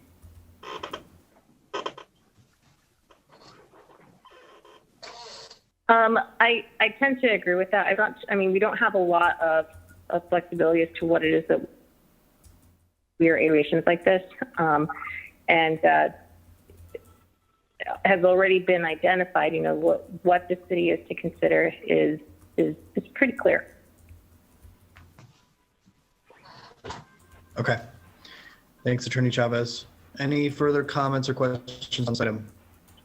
Mr. Mayor, I believe what Alder Dorf is referring to is Wisconsin Act 67, which basically states that it's on the municipality to prove why the development wouldn't work in an area, legally prove why it wouldn't work, have evidence there. So, and I think that was approved in like 2017 or 2018. Right. I just want to say that I don't have an issue with the area to being developed, but I do empathize with what the citizens in that, the residences in that area are dealing with when it comes to traffic. So that's my main concern. Absolutely. Okay, we do have a motion and a second in front of us. If there's not further discussion, all in favor will signify by saying aye. Aye. Aye. Aye. Aye. Aye. Could you clarify that motion? Could you clarify that motion, Mayor? Yeah, so it's to amend the boundaries, zoning ordinance 9-03 plan unit development for the property located in the 200 block of Highland Park Avenue, tax parcel 21-1229, public hearing held 9/28/20. That's, in other words, could we use the board on that, please? Sure. Thank you. In other words, when we're amending that, in other words, they're able to go forward with their sale, is that correct? Yep. Thank you.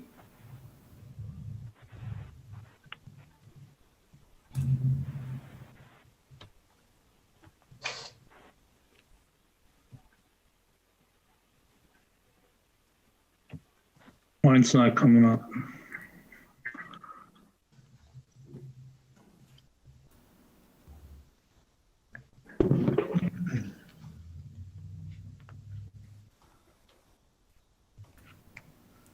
Let's do a verbal vote. Do I have any basis for abstention? Attorney Chavez? Abstentions are entirely at the discretion of an individual alder.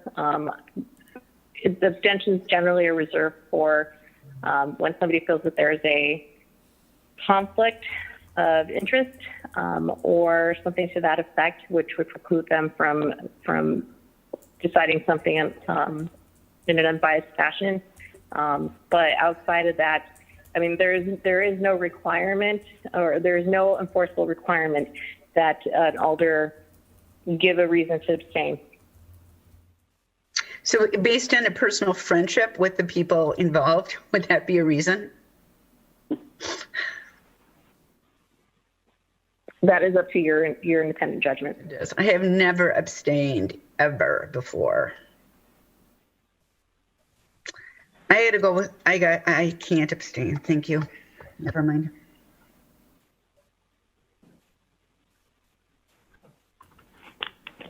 Mayor, I felt Alder the same as Steyer? Alder Dorf. Alder Lefebvre, what was that? I felt the same as Alder Dorf, but there's no way I can abstain.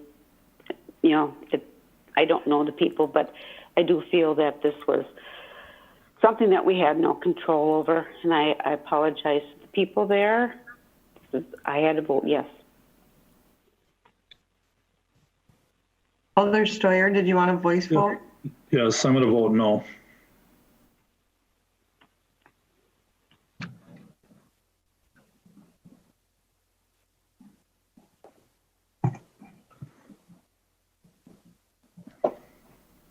And that is approved 9-3.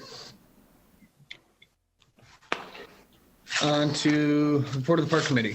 Mayor, if I could offer, I'd like to offer up a motion to reconsider item M6. Okay.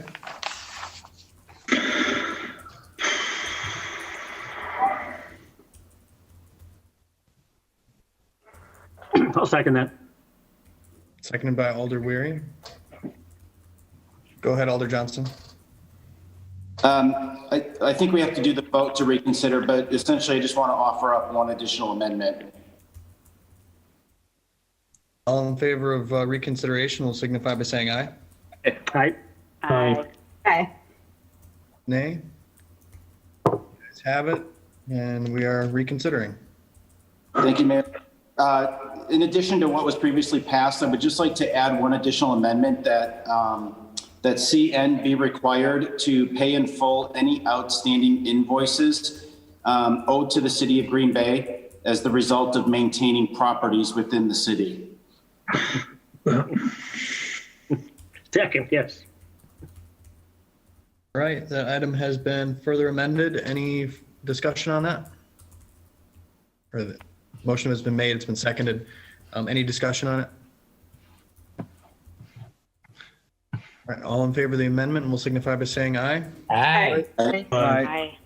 Opposed, nay. The ayes have it. The item has been amended. Entertain a motion to adopt as amended. To adopt. As amended. Made by Alder Dorf, seconded by Alder Scannell. All in favor? Aye. Aye. Aye. Aye. Okay. The ayes have it. Item has been approved. On to Park Committee. Motion to approve. Second. Motion made by Alder Scannell, seconded by Alder Corpus Dax to approve Report O, which is the report of the Park Committee from the meeting on September 30, 2020. Any items to be handled separately? 7. Number 6. 6, 7, any others? Hearing none others. All in favor of approving the remainder of that report, please signify by saying aye. Aye. Aye. Nay. The ayes have it. The report has been approved with the exception of items 6 and 7. What are your wishes regarding item 6? Motion to approve. Second. Motion made by Alder Scannell, seconded by Alder Dorf.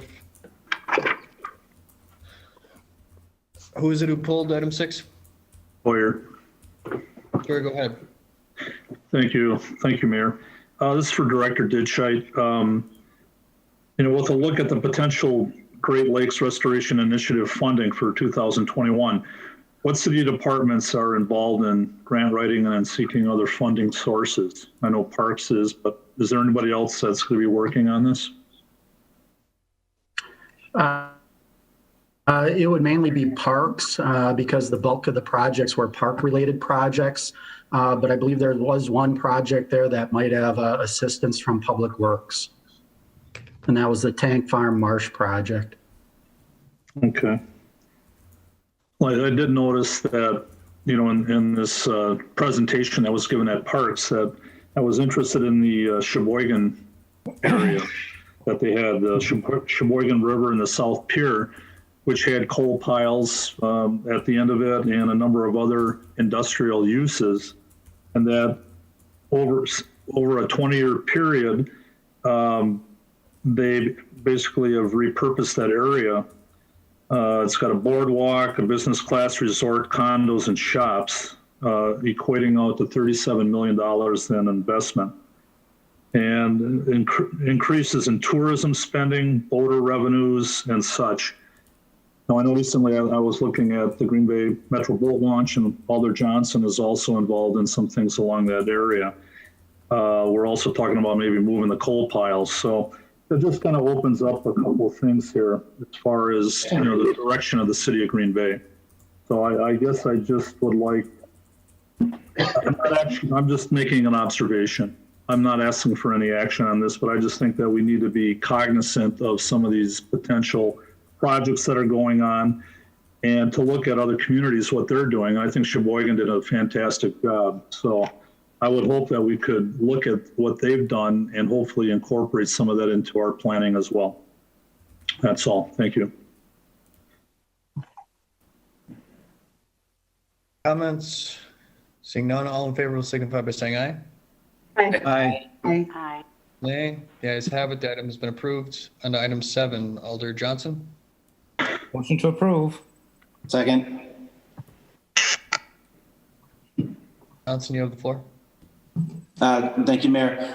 Director Ditchett, if you could just clarify for me, does this easement provide the sufficient enough space for us to create some curvature to that trail that versus the 90-degree angle that currently exists when the old trail meets up with that property? Yes, that's 100% of the reason of acquiring this trail easement is so that we can get a more a better alignment for the trail so it's not quite so abrupt. If we don't approve this easement, we would have basically two 90-degree turns in that Fox River Trail. Perfect. That's all I needed to hear. Thank you. Alder, seeing no other comments, all in favor of the item will signify by saying aye. Aye. Aye.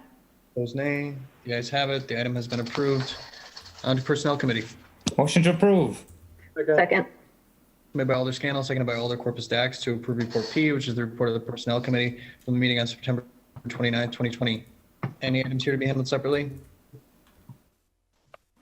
Hearing none, all in favor of approving that report, please signify by saying aye. Aye. Aye. Nay. The ayes have it. The report has been approved. TB&P. Motion to approve. Second. Motion made by Alder Scannell, seconded by Alder Stevens to approve Report Q, which is the report of the Traffic, Bicycle, and Pedestrian Commission from the meeting on September 21, 2020. Any items here to be handled separately? Number 3. Number 3. Any others? Hearing none others, all in favor of approving the remainder of that report, please signify by saying aye. Aye. Aye. Opposed, nay. The ayes have it. The report has been approved with the exception of item 3. Motion to approve. Second. Made by Alder Scannell, seconded by Alder Dorf. This item was pulled by Alder Lefebvre. Alder. Yes, somehow I missed the notification on Civic Clerk, and I'm not Civic, on the city website. So I did not attend the meeting, but I just want to mention that I guess I would not be against the 35, but I do not want it at 40 because we tend to have people who go 5 up to 10 miles over. Point of And I order. think we always- It's not 40, it's 35. There's no point of order. Yes, I know, but also if you look in, if you look in, one of the recommendations was 40. Now it says That's 35, so I'm saying, would you let me finish? Would you just let me finish? I am not arguing the 40. I'm just saying, I'm glad they put it down to 35. I do not want it any more than that. But I actually would like it 30 because if you really look at the statutes, when you take your driver's license, this is so that you know anywhere in Wisconsin, if you're driving and you don't see a speed limit, if it's residential, which we're going into residential, is 25 to 30 is the speed. So I will accept the 35, and I just want to mention that I'm sorry I missed the meeting. I can see where, because I have noticed when it changes from 35 to 25, I have to watch my speed limit because the way the road is built, yes, it tends, I don't see anybody going 25 because the way the road is built. I also find myself catching myself going over 30 at times. So I just wanted to mention that I don't think there'd be a problem if we keep it at 35. And I would like that some enforcement, if people are going over 40, that we get enforcement and we give out some warnings so that people know to please not speed down that street. Thank you.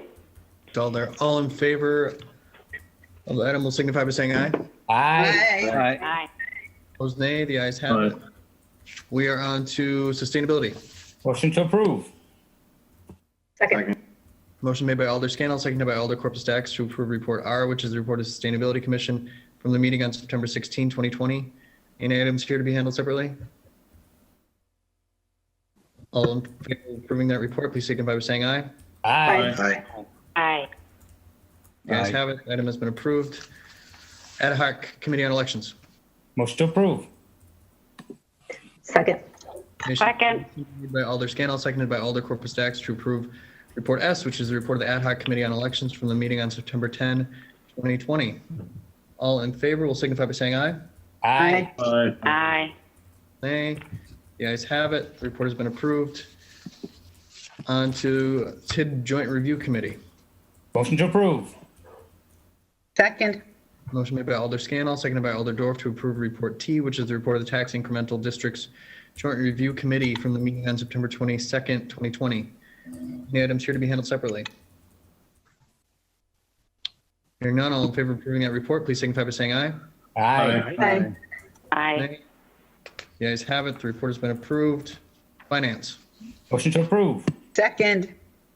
Motion made by Alder Scannell, seconded by Alder Dorf to approve Report U, which is the report of the Finance Committee in the meeting on September 29, 2020. Any items here to be handled separately? Hearing none, all in favor of approving that report, please signify by saying aye. Aye. Aye. Opposed, nay. The ayes have it. The report has been approved. On to resolutions. Motion to suspend the rules. Second. Made by Alder Scannell, seconded by Alder Dorf to suspend the rules, take up items 1 through 4 with one roll call vote. All in favor of that motion, please signify. Mayor, point of order. Alder Johnson. Just on item number 4, do we need to modify that given the amendments that were made on the agenda item? Attorney Chavez. As long as you are noting that it would be as amended, it will be fine. We are adopting that as amended. Okay, thank you. Thank you, Alder. All in favor of the motion to suspend and take them all in one roll call vote, will signify by saying aye. Aye. Aye. Nay. The ayes have it. The rules are suspended. Entertain a Motion to adopt. As amended. As amended, to adopt as As amended. amended. Motion made. Second. As amended. That was made by Alder Scannell, seconded by Alder Johnson. Please use the board.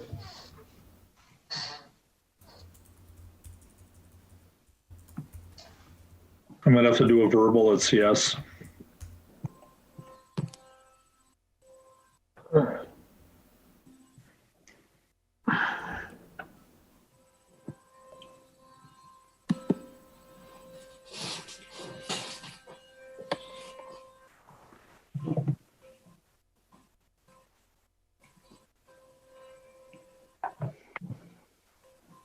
Adopted unanimously. We're on to ordinances first reading. I would imagine we want to pull out item 4. Otherwise, take the rest in one roll call vote. Motion to suspend the rules for all except number 4. Second. Second. Motion made to suspend the rules, take up 1 through 3 and 5 through 7 with one roll call vote. The motion was made by Alder Scannell, seconded by Alder Corpus Dax. All in favor of that motion, please signify by saying aye. Aye. Aye. Nay. Aye. The ayes have it. The rules are suspended. Motion to adopt. Second. Oh, I'm sorry, to advance. Advance. Motion made by Alder Scannell, seconded by Alder Dorf to advance items 1 through 3 and 5 through 7. All in favor will signify by saying aye. Aye. Aye. Aye. The ayes have it, and those have been advanced to final adoption. Motion to adopt item 4. Second. Mayor, one question on the general ordinance number 4.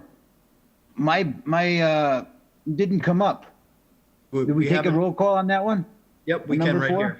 Yep, we can right here. Alder Dorf made the motion to advance, and that was seconded by Galvin. Alder Galvin, and we will use the board.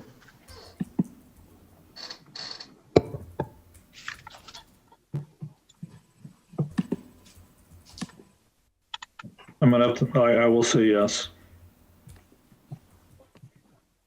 Mine hasn't come up yet, Mayor.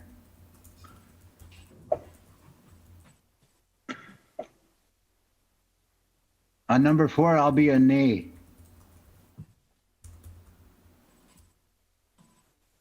But I think it needs a lot more work.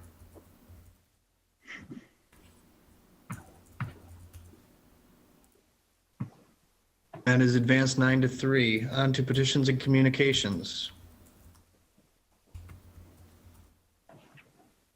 We got Alder Stoyer. Thank you, Your Honor. I've got 2. One is to the mayor's office, to have the mayor's office create a virtual comment form for council and committees. To community development or law, both of them could weigh in on this. To involve city staff, apartment owners, apartment renters, apartment association owners, and other housing related entities to work on and create a city housing ordinance that will work for owner and renter alike with possible action. Thank you. Thanks, Alder. Any others? Mayor? Alder Johnson, go ahead. Thank you, Mayor. I have two as well. The first is to refer to the October 13th meeting of the RDA, an update by city staff on the negotiation status of the purchase of the Pulliam Power Plant and actions necessary for the city of Green Bay to execute a development agreement with Brown County, WPS, and any other interested parties as necessary to secure $1.2 million in grant funding from the state of Wisconsin to conduct a preliminary concept plan. And Clerk Teske, I'll send you the text on both of these. Thank you. The second one is to refer to protection and policy, a request for the Green Bay Police Department to provide a report on the surge of recent gun violence and other violent crimes in our community, the candid conversation around data, community comparisons, policing strategies, and support needed by council and our community to understand and respond to the growing number of incidents is encouraged. Any others? Entertain a motion to refer. Motion to refer. Motion made by Alder Scannell, Second. seconded by Alder Brunette to refer all 8 petitions and communications to the proper authority. All in favor of the motion, please signify by saying aye. Aye. Aye. You guys have it. Petitions and communications have been referred. Motion to adjourn. Second. Motion made by Alder Scannell, seconded by Alder LaFave. All in favor, please signify by saying aye. Aye.